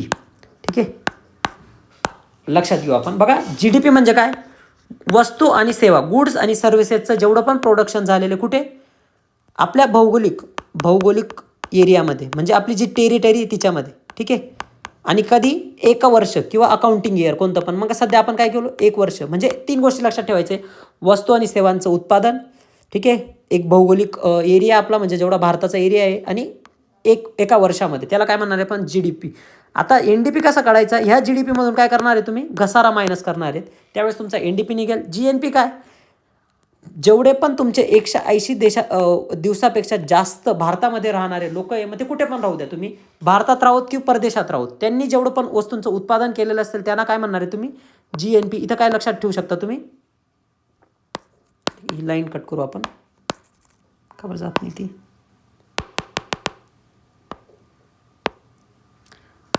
ठीक आहे, चला गेली. बघा इथं काय, 180 दिवसापेक्षा जास्त दिवस तो भारतात राहत असेल आणि त्यांनी जेवढं पण वस्तू आणि सेवांचं उत्पादन केलेलं असेल त्याला आपण कुठं कॅल्क्युलेट करणार आहे, GNP. मग तो भारतात असू शकतो किंवा भारताबाहेर सुद्धा असू शकतो, ही गोष्ट लक्षात ठेवायची. आणि NNP मध्ये काय करणार आहेत, मग GNP मधून काय करणार आहे, परत घसारा मायनस करणार, एवढी गोष्ट लक्षात ठेवायची. घसारा म्हणजे काय, इथं काय लक्षात ठेवलं आपण, की एखादं मशीन आहे, त्या वस्तू आणि सेवांचं उत्पादन घेण्यात जो डेप्रिशिएशन होणार आहे किंवा त्या वस्तूची जी झीज होणार आहे किंवा जो मेंटेनन्स करणार आहे त्याला आपण कॅल्क्युलेट करायचं होतं. ह्या 4 कन्सेप्ट आय होप की तुम्हाला समजले असतील. खूप सोपे आहे, मी खूप सोपं करून तुम्हाला सांगायचा प्रयत्न केलेला आहे, तर लक्षात ठेवायचं आहे. पुढचा प्रश्न बघू आपण. ठीक आहे, पुढचा प्रश्न, आता करंटचे प्रश्न चालू झालेले आहे. मी तुम्हाला थीम सांगतो की त्याच्या रिलेटेड आपण रीड करायचं. बघा, आंतरराष्ट्रीय उपग्रह संस्था, याच्याशी आपल्याला माहिती असणं गरजेचं असलं पाहिजे. सर्व ज्या पण तुम्ही काही जे पण बुक रीड करत असणार, सिम्प्लिफाईड किंवा जे पण परिक्रमा काय, त्याच्यातून काय करायचं की आंतरराष्ट्रीय उपग्रह जेवढ्या पण मोहीम आहेत त्या तेवढ्या बघून घ्यायचं काम आहे. मग त्या 2024च्या जेवढ्या असतील आणि 25च्या. ठीक आहे, एवढ्या गरजेचं आहे. म्हणजे आपण नोव्हेंबरपर्यंत जेवढ्या पण होत्या, ठीक आहे, नोव्हेंबरपर्यंत ह्या घटना रीड करणं आवश्यक आहे, ही गोष्ट लक्षात ठेवायची. नंतरच्या एका लेक्चरमध्ये आपण सर्व ते कव्हर करू, परंतु आत्ता हे सांगतो. त्याच्यानंतर बघा इंडेक्स जी पण असणार आहे ती पण लक्षात ठेवायची, इंडेक्स. ठीक आहे, जेवढ्या पण इंडेक्स असतील, मग आपल्या वेगवेगळ्या जेंडर इनइक्वॅलिटी इंडेक्स असेल, ग्लोबल हंगर इंडेक्स असेल किंवा ज्या पण ऑर्गनायझेशन इंडेक्स डिक्लेअर करतात त्या पण वाचून घ्यायच्या एक वेळेस. त्याच्यात इंडियाची रँक किती आहे, ठीक आहे, इंडियाची रँक किती आहे ते पण गोष्ट माहिती असणं गरजेचं आहे. त्याच्यानंतर फर्स्टला कोण आहे, लास्टला कोण आहे, ही गोष्ट लक्षात ठेवायची. त्याच्यानंतर जर राज्यांशी रिलेटेड माहिती असेल तर महाराष्ट्राबद्दल आपल्याला माहिती असणं गरजेचं आहे. ठीक आहे, त्याच्यानंतर पुढचा प्रश्न बघू आपण, करंटशी रिलेटेड कोणती थीम आहे बघून घेऊ आपण. बघा, पुस्तक कोणी लिहिलेलं आहे त्याच्याबद्दल प्रश्न येत असतो आपल्याला, जसं की इथं आलेलं आहे. त्याच्यानंतर हा थोडा out of the box question होता. ठीक आहे, याच्याशी माहिती असणं गरजेचं आहे. त्याच्यानंतर बघा पुढे योजना. ठीक आहे, जेवढ्या पण योजना सध्या चालू असतील त्याच्याशी रिलेटेड गोष्ट लक्षात ठेवायची. आता इथं बघा, ही जरी माहीत नसेल ना तर तुम्हाला एक लँग्वेज माहिती पाहिजे, किंवा ओरोंदाई, गोपनाथ बारडोलाई ही एक समिती होती ट्रायबल ॲडमिनिस्ट्रेशनशी रिलेटेड. ठीक आहे, बारडोलाई आणि ओरोंदाई हे जे शब्द आहे ना यांचं रायमिंग जमतं आहे, म्हणून आपण असं म्हणू शकतो की हा आसाम रिलेटेड असेल. जर बाय गेस जायचं असेल, जर तुम्हाला पेपरमध्ये माहीत नसेल तर लक्षात ठेवायचं आहे की कोणत्या लँग्वेजमध्ये म्हणजे कोणते असू शकतात. जसं की पाटील जर तुम्हाला ऑप्शनमध्ये दिसतील तर ते कुठून राहणार आहे, महाराष्ट्रातून राहणार आहे. पवार, ठीक आहे, अशा गोष्टी लक्षात ठेवायच्या आहे. ठीक आहे, तर हे इथं ओरोंदाई आहे, तर ते बारडोलाई हे एक होते, गोपीनाथ बारडोलाई माजी मुख्यमंत्री होते आसामचे, म्हणून त्याच्याशी रिलेटेड आसाम याचं उत्तर राहू शकतं, ही एक गोष्ट बघायची. त्याच्यानंतर बघा, ज्या पण काही आपल्या सराव आहेत, बरोबर आहे, सराव याच्याबद्दल किंवा जे पण आपण काही मिशन राबवतो त्याच्याशी रिलेटेड, म्हणजे की सपोज कुठे आता दिथवा चक्रवादळ आलं होतं, मग त्याच्याशी आपण कोणतं पाठवलं, हे सगळ्या गोष्टी माहिती असणं आपल्याला गरजेचं आहे. त्याच्यानंतर चला पुढे बघू आपण. पुढचा प्रश्न काय आहे, साहित्याबद्दल यांनी प्रश्न विचारला आहे. यांना त्यावेळेचं बुकर प्राईज आय थिंक भेटलं होतं. ठीक आहे, त्याच्यामुळे हा प्रश्न आला होता, ही गोष्ट लक्षात ठेवायची. त्याच्यानंतर चला पुढे बघू आपण. पुढे काय माहिती असणं गरजेचं आहे बघा. करार, त्यावेळेस करार एक झालेला होता. ठीक आहे, हा नाही. त्याच्यानंतर हा पण आउट ऑफ द बॉक्स प्रश्न आहे. त्याच्यानंतर बघा, हे कोणत्या क्षेत्राशी संबंधित असतात, हे एक गोष्ट आपल्याला माहिती असणं गरजेचं आहे. त्याच्यानंतर बघा, PM मोदींनी त्यावेळेस लक्षद्वीपला व्हिजिट केली होती, त्याच्यामुळे लक्षद्वीपबद्दल हा प्रश्न आला होता. ठीक आहे, त्याच्यानंतर पुढे जर बघायला गेलो तर पुढची जी थीम आहे की कोणकोणते आपले मंत्रालय हे कोणते पोर्टल चालू करता. ठीक आहे, पोर्टल, त्याच्यानंतर एखादी योजना असेल की कोणतं मंत्रालय चालू करतं ते पण माहिती असणं गरजेचं आहे आपल्याला, की कोणतं मंत्रालय ती कोणती चालू करतं. ठीक आहे, योजना, त्याच्यानंतर पोर्टल लक्षात ठेवू शकतो आपण. ह्या गोष्टी आपल्याला लक्षात ठेवायच्या आहे की कोणतं काय काय चालू करतं. ठीक आहे, त्याच्यानंतर पुढे जर गेलो आपण बघायला, पुढचा प्रश्न बघू आपण. ठीक आहे, बघा पुढचा जर प्रश्न बघायला गेलो तर क्वांटम कण कशाशी संबंधित आहे तर हे विचारलेलं आहे. हा पण करंटचा होता. त्याच्यानंतर बघा G20मध्ये काय केलं होतं आपण, आफ्रिकन युनियनला समाविष्ट केलं होतं, त्याच्यामुळे हा प्रश्न आलेला होता त्या वर्षी, म्हणजे 2024ची जी क्वेश्चन पेपर आपण डिस्कस करतो. त्याच्यानंतर बघा मालदीवमध्ये इलेक्शन झाले होते. मोहम्मद मिझो हे जे होते ते निवडून आले होते आणि तिथं त्याच्यामुळे याच्याशी रिलेटेड मालदीव जर बघितलं आपण तर एक आपला सागरी सीमा आपण त्याच्यासोबत शेअर करतो, त्याच्यामुळे प्रश्न आलेला आहे आपल्याला. चला पुढचे प्रश्न बघू. हे करंटचे प्रश्न होतात. आता पॉलिटीचे प्रश्न आपण बघू. बघा पॉलिटीच्या प्रश्नांमध्ये जर बघायला गेलो आपण,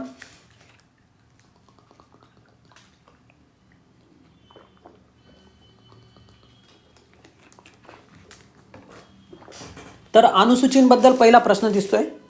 मुळात आपल्याला आन्सर बघणं ते काय आपलं ह्या लेक्चरचं मोटिव्ह नाही आहे. आपण प्रश्न कसे येऊ शकतात किंवा त्या प्रश्नांच्या अनुषंगाने आपला स्टॅटिक डेटा किती कव्हर होऊ शकतो हे बघणार आहेत.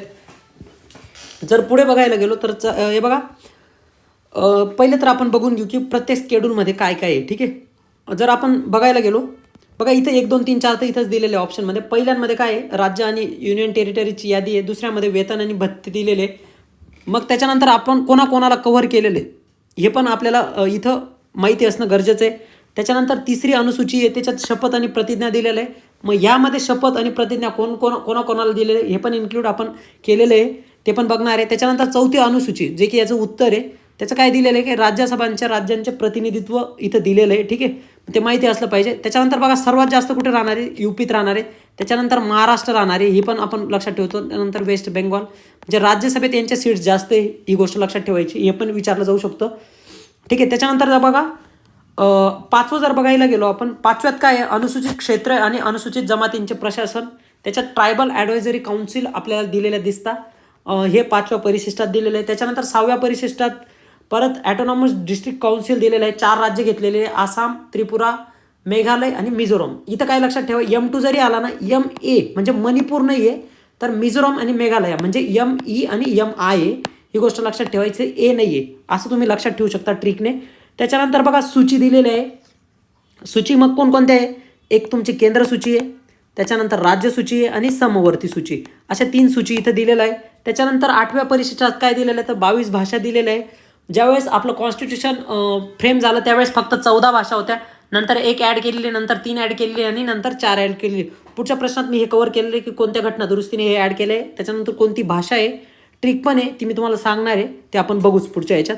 ठीक आहे, त्याच्यानंतर बघा म्हणजे मुळात काय होते, ज्यावेळेस आपलं कॉन्स्टिट्यूशन इनॅक्ट झाले मुळात 8च सूची होत्या, त्याच्यानंतर आपण 9, 10, 11 आणि 12 ॲड केलेले आहे.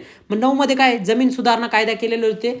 आता हे कायदे केले आपण आणि यांना काय केलं 9व्या परिशिष्टात टाकलं होतं. हे जे केलं आपण हे पहिल्या घटना दुरुस्तीने केलं होतं आणि यामध्ये काय केलं की कोर्ट जे होते म्हणजे जे कायदे केले आपण यांना कोर्टात चॅलेंज करता येणार नाही, त्याच्याशी रिलेटेड हे कायदे होते. त्याच्यानंतर बघा पक्षांतर बंदी कायदा आणला होता आपण 52व्या घटना दुरुस्तीने, त्याने आपण काय केलं 10वं परिशिष्ट ॲड केलं. त्याच्यानंतर 11व्या परिशिष्टामध्ये पंचायत होत्या, ग्रामपंचायतींशी रिलेटेड, त्याच्यात बघा 29 सब्जेक्ट होते, हे पण लक्षात ठेवायचे, 29 विषय दिलेले होते. त्याच्यानंतर 74व्या घटना दुरुस्तीने काय केलं आपण नगरपालिकांशी किंवा महानगरपालिकांचे जे प्रशासन होतं त्याच्याशी रिलेटेड होते, त्याच्यात 18 विषय होते. ठीक आहे, 18 विषय, एवढ्या गोष्टी लक्षात ठेवायचे. म्हणजे 12 परिशिष्ट कसे लक्षात ठेवायचे तर असे, पहिल्यात काय होतं तुमचं राज्य, त्यांची यादी होती, त्याच्यानंतर वेतन भत्ते, त्याच्यानंतर पहिले काय करता पैसे घेता मग शपथ घेता, असं लक्षात ठेवा. नंतर हे झालं की मग राज्यसभेमध्ये सदस्य संख्या घेता, त्याच्यानंतर ते झालं की अनुसूचित क्षेत्र आणि त्यांचं प्रशासन, मग हे झालं. परंतु काही असे 4 राज्य होते की त्यांना आपण वेगळ्या प्रोव्हिजन दिला, मग ATM 2 होते, नंतर मग 3 सूची होत्या, मग राज्य सूची होती, केंद्र सूची होती, नंतर समवर्त सूची होती, त्याच्यानंतर 22 भाषा दिलेल्या आहे आपण. ठीक आहे, आता सध्या 22 होत्या, परंतु 14, 1, 3, 4 असा फॉर्म्युला त्याचा लक्षात ठेवायचा आहे. आणि बाकीच्या गोष्टी लक्षात ठेवायच्या की कोणत्या घटना दुरुस्तीने कोणता ॲड केलं. पहिल्या घटना दुरुस्तीने 9वं परिशिष्ट ॲड करायचं आहे, हे विसरू नका. बाकीचं तर लक्षात असेल तुमचं 52 आणि 73 आणि 74, हे तुम्ही तुमच्या क्वेश्चनवर पेपरवर सुद्धा राईट करायचं आहे, म्हणजे तुम्हाला मेमोराईज व्हायला ते मदत होणार आहे. ठीक आहे, त्याच्यानंतर पुढचा प्रश्न बघू. बघा पुढचा प्रश्न जो मी आपण वरती घेतला ते बघायचं होतं आपल्याला. बघा काय विचारलं इथं, ग्रामसभेला संविधानिक दर्जा कशाने प्राप्त झाला हे विचारलं होतं आपल्याला. तर बघा 73वी जी घटना दुरुस्ती होती, आपण जर वरती बघितलं, हे बघा 73वी घटना दुरुस्ती आपण ॲड केली आणि तिच्याने काय केलं होतं, ग्रामपंचायतींचं प्रशासन आपण केलं होतं. ते 11वे परिशिष्ट आहे, हे इथं लक्षात ठेवायचं आहे. परत एक वेळेस इथं 11वे परिशिष्ट होतं, इथं 12वे परिशिष्ट होतं. ठीक आहे. त्याच्यानंतर 74वी जी घटना दुरुस्ती नगरपालिकांची रिलेटेड आहे, हे पण आपण लक्षात ठेवायचं होतं. इकडं बघू आपण 61वी घटना दुरुस्ती कशाशी रिलेटेड होती, तर जे मतदानाचं वय होतं 21 वरून 18 करण्यात आलं होतं, याच्याशी रिलेटेड ती घटना दुरुस्ती होती. ठीक आहे.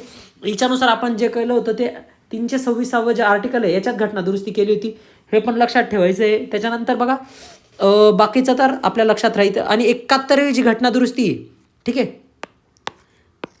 ती जी घटना दुरुस्ती आपण कोकणी मणिपुरी असं लक्षात ठेवा. MNK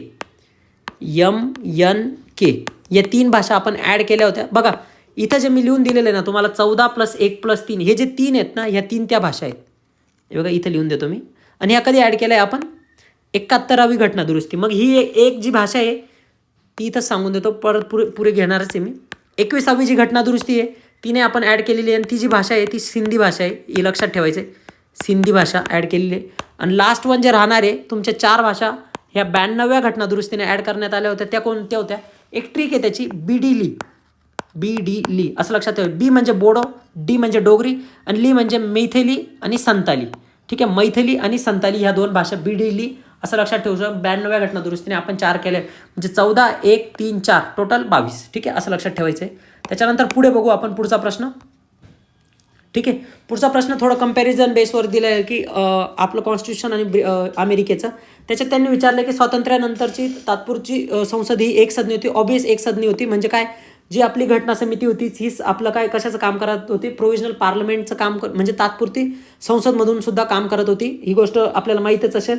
त्याच्यानंतर बघा दुसरं काय होतं, जो आपला राज्यसभा सदस्यांचा कार्यकाळ होता हा अमेरिकन सिनेटप्रमाणे आहे का, तर हो. तर कसा, तर 1/3 आपले सदस्य असतात, हे काय होता, दर 2 वर्षांनी रिटायर होता. ठीक आहे. त्यांचा कार्यकाळ 6 वर्षांचा असतो, आणि ते दर 2 वर्षांनी 1/3 जे होता ते रिटायर होत असतं. ही गोष्ट आपल्याला लक्षात ठेवायची. परंतु एक थोडासा डिफरन्स विचारला जाऊ शकतो आपल्याला इन फ्युचरमध्ये. बघा जे अमेरिकन सिनेटचे जेवढे पण सदस्य आहे ना, यांना काय केलं आहे, तिथं 50 राज्य आहे ना, प्रत्येक राज्याला 2-2 प्रतिनिधित्व दिले, तर एकूण 100 आहेत. परंतु आपल्याकडे तसं नाही आहे. आपल्याकडे एकूण 250 आहे. 250मध्ये कसं लक्षात ठेवायचं, 238 आहे हे राज्य आणि केंद्रशासित प्रदेशांचे. ठीक आहे. आणि 12 जे हे राष्ट्रपती त्यांना काय करत असतात, नामनिर्देशित करत असतात. ठीक आहे. 4 फील्डमधून, म्हणजे 4 म्हणजे तुमचं सामाजिक कार्य, नंतर साहित्य या क्षेत्रातून किंवा विज्ञान या क्षेत्रातून 12 जे खासदार आहे यांना नॉमिनेट करत असतात. म्हणजे आपल्याकडे काय केलं आहे, लोकसंख्येच्या प्रमाणात केलं आहे, तसं अमेरिकेमध्ये नाही आहे. अमेरिकेमध्ये काय केलं की प्रत्येक राज्याला 2-2 प्रतिनिधी देऊन दिले, असे 100 प्रतिनिधी आहेत. ही गोष्ट लक्षात ठेवायची. मग सर्वात जास्त कुठे, तर UPमध्ये. ही गोष्ट पण लक्षात ठेवायची. त्याच्यानंतर पुढचा प्रश्न आपण बघू आता. बघा पुढच्या प्रश्नामध्ये परत काय केलेलं आहे यांनी, परत कोणकोणता जो आपले भाग आहे तर ते कशाशी रिलेटेड आहे हे विचारलेलं. इथं काय विचारलेलं आहे की पंचायत शी संबंधित कोणते आर्टिकल आहे, किंवा जिल्हा पंचायत ग्रामसभा यांच्याशी कोणतं आर्टिकल लक्षात ठेवायचं आहे आपल्याला. आता याच्यात मी एका लेक्चरमध्ये तुम्हाला कोणकोणते आपले जेवढे कॉन्स्टिट्यूशनचे 20 पार्ट्स आहेत त्याच्यात कोणते आर्टिकल आहे, ठीक आहे, हे मी तुम्हाला एका याच्यात दिलेलं आहे. आणि काय कंटेंट आहे हे पण मी ॲड करून दिलेलं आहे, ते आपण त्या प्रश्नामध्ये घेणार आहे, जो प्रश्न येईल त्याच्यात. ठीक आहे. इथं बघा काय विचारलेलं आहे आपल्याला की जिल्हा पंचायत, ग्रामसभा आणि मध्यस्तर गाव हे कुठे ॲड असेल. आता बघा आपण प्रत्येक बघू. 243 जे आर्टिकल आहे हे पार्ट 9मध्ये. आता पार्ट 9मध्ये काय आहे तुमचं, आपल्याला माहीत असेल की पंचायत. ठीक आहे. आणि आपण याच्यातच काहीतरी ॲड केलेलं आहे, जसं की 243 ए पासून तर 243 ओ पर्यंत जर प्रोव्हिजन बघितल्या ह्या ग्रामपंचायतशी रिलेटेड आहे. ठीक आहे. हे भाग 9मध्ये. त्याच्यानंतर भाग 9A एक ॲड केला होता आपण 74व्या घटना दुरुस्तीने. त्याच्यात काय केलं आहे आपण, 243 ओ नंतर काय येईल तुमचा पी पासून तर कुठपर्यंत तुमच्या 243 ZH पर्यंत, ZG पर्यंत काय केलं आहे, नगरपंचायत केलं आहे. ठीक आहे. आणि हे कधी आणलं आहे आपण, 74व्या घटना दुरुस्ती. आणि लास्ट वन तुमचं काय आहे, 243 ZH पासून पुढे जे प्रोव्हिजन आहे ह्या सहकारी संस्थांसंबंधित प्रोव्हिजन आहे. आणि ह्या ज्या ॲड केल्या आपण ह्या 97व्या घटना दुरुस्तीने ॲड केलेला आहे. हा डेटा तुम्ही लक्षात ठेवायचा आहे. ठीक आहे. बाकीचं आपण आता ठीक आहे पुढे बघू. ठीक आहे, थांबा 1 मिनटं मी कट करून घेतो आहे, म्हणजे आपल्याला बाकी सांगता येईल. बघा इथं जसं मी सांगितलेलं आहे की 245 जे आर्टिकल आहे केंद्र राज्य संबंधांशी रिलेटेड आहे, भाग 11 मध्ये हे पण लक्षात ठेवायचं आहे. त्याच्यानंतर 243 जे आर्टिकल आहे हे भाग 10शी रिलेटेड आहे. ठीक आहे, भाग 10 त्याच्यात काय अनुसूचित क्षेत्र आणि आदिवासी क्षेत्रांशी रिलेटेड दिलेलं आहे. त्याच्यानंतर 242 जे ते रिपील केलेलं आहे ते कुर्ग जो प्रदेश होता त्याच्याशी रिलेटेड होतं, परंतु आता ते आपण काय केलं आहे आपल्या घटनेतून काढून टाकलं आहे, त्याच्यामुळे त्याचा अभ्यास करायची की आपल्याला काही आवश्यकता नाही. एवढ्या पण गोष्टी आपल्याला लक्षात ठेवायच्या होत्या. ठीक आहे, त्याच्यानंतर पुढे बघू आपण आता, ज्याचं की आपण बघा भाषांचं मी जसं तुम्हाला सांगितलं होतं की ओरिजिनल 14 होत्या, इथं त्याच्याबद्दलच प्रश्न व्हायचे. सध्या भारतीयमध्ये किती भारतीय संविधानात 8व्या परिशिष्टामध्ये 22 भाषा बरोबर येते. त्याच्यानंतर त्यांनी विचारलं की 92व्या घटनादुरुस्तीने आपण कोकणी नेपाळी ह्या भाषा ॲड केलेल्या आहे, तर तसं नाही आहे. बघा मी इथं लिहून दिलेलं आहे तुम्हाला 14 + 1 + 3 + 4 बरोबर आहे. मग काय लक्षात ठेवायचं, जी एक जी भाषा केली होती आपण पहिली भाषा ॲड केली होती, म्हणजे टोटल किती झाल्या आता 15. ठीक आहे, 15 झाल्या बरोबर, 15. मग कोणती केली होती आपण, ती सिंधी भाषा केली होती 21व्या घटनादुरुस्तीने. त्याच्यानंतर 3 भाषा ॲड केल्या आपण, MNK लक्षात ठेवायला लावलं आहे मी तुम्हाला, कोकणी मणिपुरी नेपाळी 71व्या घटनादुरुस्तीने. लास्टला BDL लक्षात ठेवते तुम्ही 92व्या घटनादुरुस्तीने या भाषा आपण ॲड केल्या, म्हणजे हे स्टेटमेंट रॉंग होतं. याच्यातून असं समजते आपल्याला. ठीक आहे, पुढचा प्रश्न बघू आपण. बघा ग्रामपंचायतींचे संघटन हे कुठे दिलेले आहे असं विचारलेलं आहे. आपल्याला माहिती आहे की ती 40मध्ये, पण आपण बाकीच्या आर्टिकलबद्दल आता सध्या बघू. बघा 39वे जे आर्टिकल आहे ना त्याच्यात काय राज्याने अनुसरण करण्याची धोरणे दिलेली आहे. त्याच्यात बघा काय काय दिलेलं आहे, संपत्तीचे केंद्रीकरण होऊ नये याच्यासाठी काय प्रोव्हिजन करता येईल किंवा केंद्रीकरण कसं टाळावं हे दिलेलं आहे. त्याच्यानंतर महिला आणि पुरुषांना समान वेतन द्यावं, त्याच्यानंतर आर्थिक सुरक्षा व संधीची समानता द्यावी हे सुद्धा दिलेलं आहे. आणि अजून तिथं 39A सुद्धा आपण ॲड केलेला दिसतो 42व्या घटनादुरुस्तीने. त्याच्यात काय दिलं आहे की फ्री लेगल मोफत कायदेशीर सल्ला जो देण्यात येतो आपल्याला, तो 39A मध्ये दिलेला आहे. हे ओरिजिनली नव्हतं, परंतु आपण 42व्या घटनादुरुस्तीने हे आपल्या संविधानात ॲड केलेलं आपल्याला दिसतं. त्याच्यानंतर पुढचा आर्टिकल बघू आपण. आर्टिकल 41 मध्ये काय दिलं आहे, कामाचा हक्क देण्यात आलेला आहे. त्याच्यानंतर आर्टिकल 42 मध्ये काय, कामाच्या ठिकाणी मानवीय आणि न्यायपूर्ण परिस्थिती किंवा जर एखाद्या महिलेची प्रसूती झालेली असेल तर त्याच्याशी तिला सहाय्य देण्याचं कार्य जे प्रोव्हिजन आहे हे सुद्धा आपल्याला आर्टिकल 42 मध्ये बघायला मिळतं. पुढचा प्रश्न बघू. म्हणजे आपल्याला बघा मित्रांनो मी काय करून देतोय तुम्हाला, प्रत्येक ऑप्शनचं ॲनालिसिस करून देतोय. आता पुढे बघू आपण, पुढे काय दिलेलं आहे. मुन्सी अयंगार हा थोडासा आउट ऑफ द भाषा क्वेश्चन आलेला आहे. तर याच्यात बघा जर आपण लॉजिकने कसं जाऊ शकतो बघा, जर मुन्सी अयंगार जर विचारलेलं आहे हे तर काही इकॉनॉमीशी रिलेटेड राहणार नाही. ठीक आहे, त्याच्यानंतर काय आहे, सांप्रदायिक किंवा भाषेशी रिलेटेड असू शकता. मुळात तर आपण ज्यावेळेस कॉन्स्टिट्यूशन इनॅक्ट झालं 1950 पासून तर 1956 पर्यंत बघितलं तर खूप साऱ्या भाषेचे वाद चालू होतो, त्याच्यामुळे ह्या ऑप्शनसोबत जाऊ शकतो. पेपरच्या आधी सांगतोय, आता तर त्याचा आन्सर तुम्हाला माहिती असेल, परंतु जर पेपरच्या आधी विचार करायचा तर बायोलॉजिक तुम्ही भाषेसोबत जाऊ शकत होते. त्याच्यानंतर बघा पुढचं विचारलेलं आहे आपल्याला, निर्वाचन आयोग कुठे आहे. बघा निर्वाचन आयोग जो आहे की तुम्हाला माहिती असेल 324 मध्ये, पण बाकीच्या ऑप्शनबद्दल आपण बघू. जो अनुच्छेद 368 आहे तो घटना दुरुस्तीशी रिलेटेड आहे. त्याच्यानंतर बघा जे आर्टिकल 150 आहे हे आपलं महालेखा परीक्षक सोबत आहे. त्याच्यानंतर एक लक्षात ठेवायचं आहे की राज्य आणि केंद्रासाठी एकच असतो महालेखा परीक्षक, तर तो लक्षात ठेवायचं आहे. त्याच्यानंतर बघा 256 जे आर्टिकल आहे प्रशासकीय संबंधांशी रिलेटेड आहे, तेवढी पण गोष्ट लक्षात ठेवायची. नंतर बघा जो एक प्रश्न आला आहे आपल्या ग्रुप बी 2024च्या एक्झाममध्ये 2 फेब्रुवारीला, तो असा की त्यांनी विचारलं की पहिल्या निर्वाचन आयोगाच्या प्रमुख कोण होते, त्यांनी असं विचारलेलं आहे. तर त्याच्यात बघा आन्सर तर आपल्याला माहिती आहे VS रमादेवी, पण जयललिता कोण होत्या, तर ह्या तमिळनाडूच्या मुख्यमंत्री होत्या, हे पण लक्षात ठेवायचं आहे. त्याच्यानंतर बघा स्वरूपा राणी ज्या होत्या पंडित नेहरूंच्या आई होत्या आणि कमला नेहरू ह्या पंडित नेहरूंच्या वाईफ होत्या, हे पण लक्षात ठेवायचं आहे. वरच्या प्रश्नाबद्दल थोडीशी इन्फॉर्मेशन द्यायचं बाकी राहिलं आहे, ते देऊन देतो मी तुम्हाला. बघा निर्वाचन आयोगाचं काम काय आहे, तर बघा संसदेचे, राज्य विधिमंडळाचे राष्ट्रपती आणि उपराष्ट्रपतींचं इलेक्शन कंडक्ट करणं हे काम जे आहे ते निर्वाचन आयोगाचं आहे. त्याच्यानंतर बघा त्याची जी स्थापना आहे ती 25 जानेवारी 1950ला झाली आणि म्हणूनच आपण त्या दिवसाला सुद्धा मतदार दिवस म्हणून सुद्धा संबोधतो 25 जानेवारीला, ही गोष्ट लक्षात ठेवायची. हेडक्वार्टर ऑबियस जे राहणार आहे ते कुठे राहणार आहे, तुमचं दिल्लीत राहणार आहे. त्याच्यानंतर त्याची सदस्य संख्या 1+ किंवा 1 तुमचा काय राहणार आहे, मुख्य निवडणूक आयुक्त राहणार आहे आणि जे 2 राहणारे हे त्यांना असिस्ट करण्यासाठी 2 निवडणूक आयुक्तसुद्धा राहणारे किंवा त्याची जी संख्या आहे ती राष्ट्रपती ठरवतील तशी राहणारी, ही गोष्ट आपल्याला लक्षात ठेवायची. आता जो निवडणूक आयुक्त राहणारे मुख्य आयुक्त याची नेमणूक कोण करतात तर राष्ट्रपती करतात, परंतु राष्ट्रपतींना एक समिती एक सजेस्ट करत असते. मग त्या समितीमध्ये कोण कोण असतं, एक पंतप्रधान असतात, ते त्या कमिटीचे अध्यक्ष असतात. त्याच्यानंतर विरोधी पक्षनेता असतात LOP लोकसभेचे, आणि एक कॅबिनेट मिनिस्टर. ठीक आहे, ही जी प्रोव्हिजन टाकण्यात आलेली आहे कॅबिनेट मिनिस्टर, ठीक आहे, ही कधी केली, आपण ॲक्ट केला होता 2024चा. ह्या ॲक्टनुसार ही प्रोव्हिजन आणण्यात आली होती. याच्या आधी इथं कोण होते, चीफ जस्टिस ऑफ इंडिया असायचे. ही गोष्ट पण लक्षात ठेवायची आहे. आता चीफ जस्टिस ऑफ इंडिया आणि राहत तर काय असणार, कॅबिनेट मिनिस्टर. ठीक आहे, इथं चीफ जस्टिस ऑफ इंडिया असं लिहून आणि त्याला क्रॉस करा म्हणजे लक्षात राहील.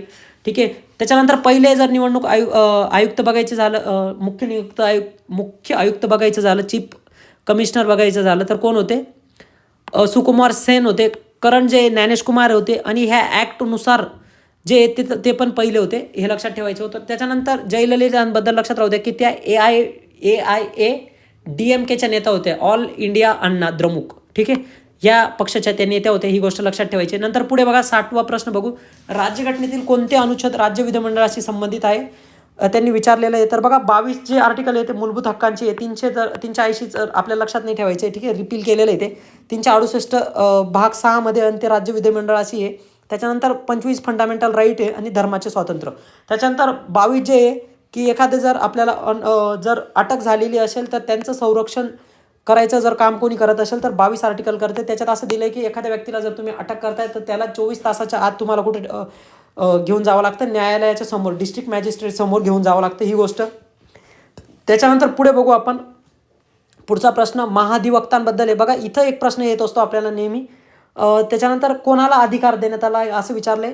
बघा मुख्यमंत्री हा जो शब्द आहे ना, हा भाग 6 मध्ये, त्याच्याशी रिलेटेड आर्टिकल तुम्ही 167 लक्षात ठेवू शकता, कार्य दिलेली आहे. ठीक आहे, त्याच्यानंतर 143 की एड अँड ॲडवाईस म्हणजे एक काय असेल तुमचं मंत्रिमंडळ असेल ते कोणाला सल्ला देईल, राज्यपालांना देईल, हे 163 मध्ये दिलेलं आहे.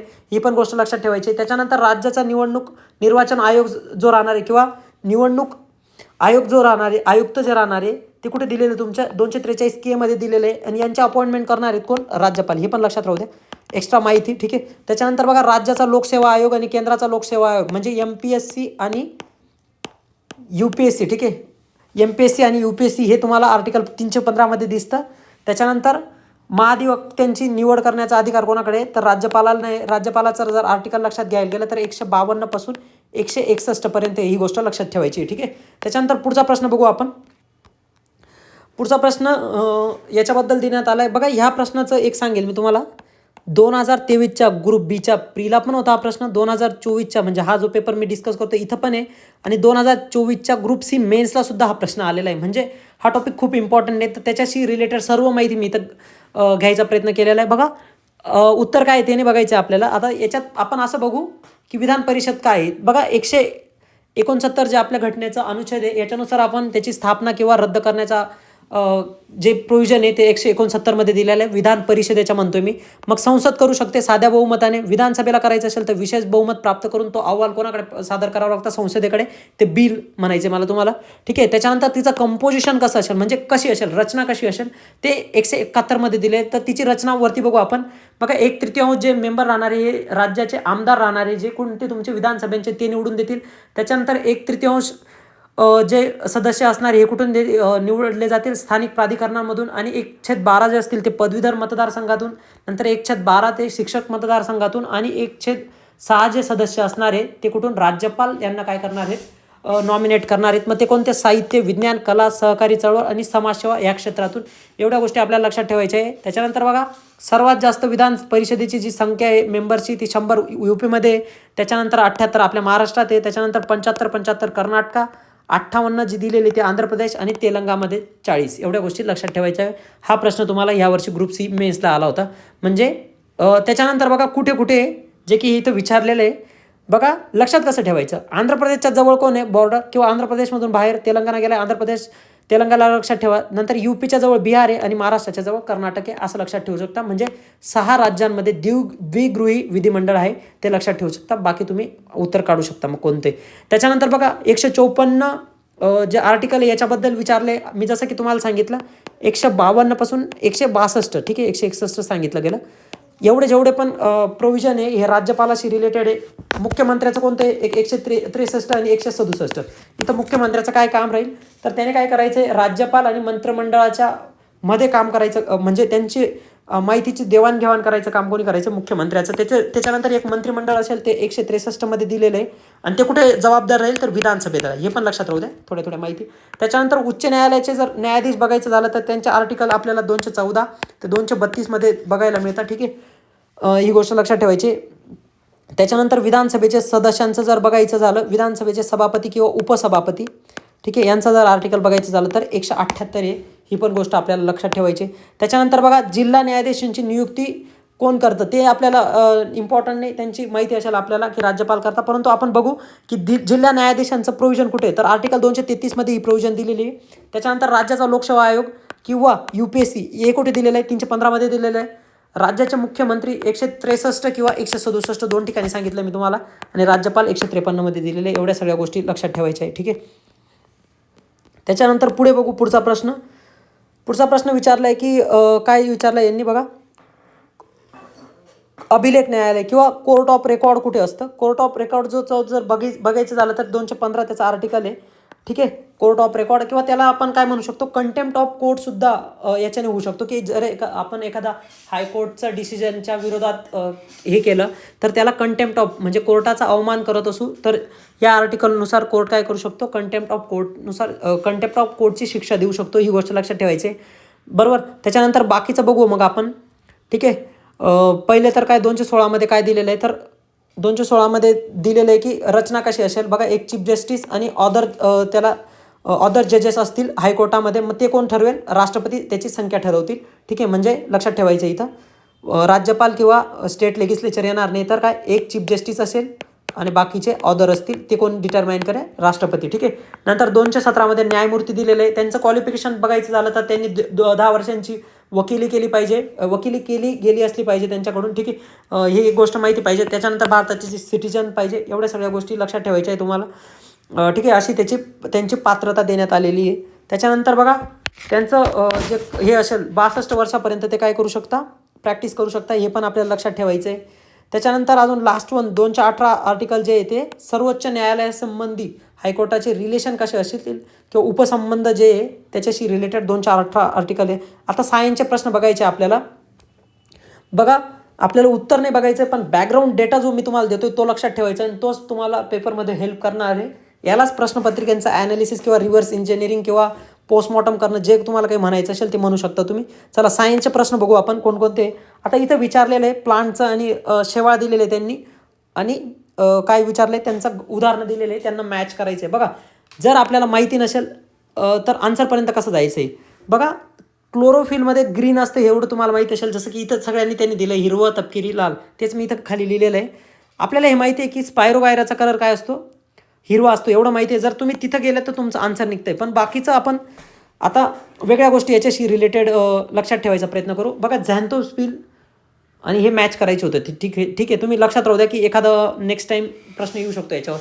आता बघा, प्लांटचं कॅटेगरायझेशन जर करायचं गेलं क्रिप्टोग्रॅम आणि फॅनोरोग्रॅम, म्हणजे ज्यांना बिया येणार आहे, न बिया येणार आहे, असं मध्ये आपण त्याचं काय केलेलं आहे, कॅटेगरायझेशन केलेलं आहे. याचं आपण नंतर बघू. पहिले इकडं बघून घेऊ आपला जो प्रश्न आहे क्रिप्टोग्रॅम्स.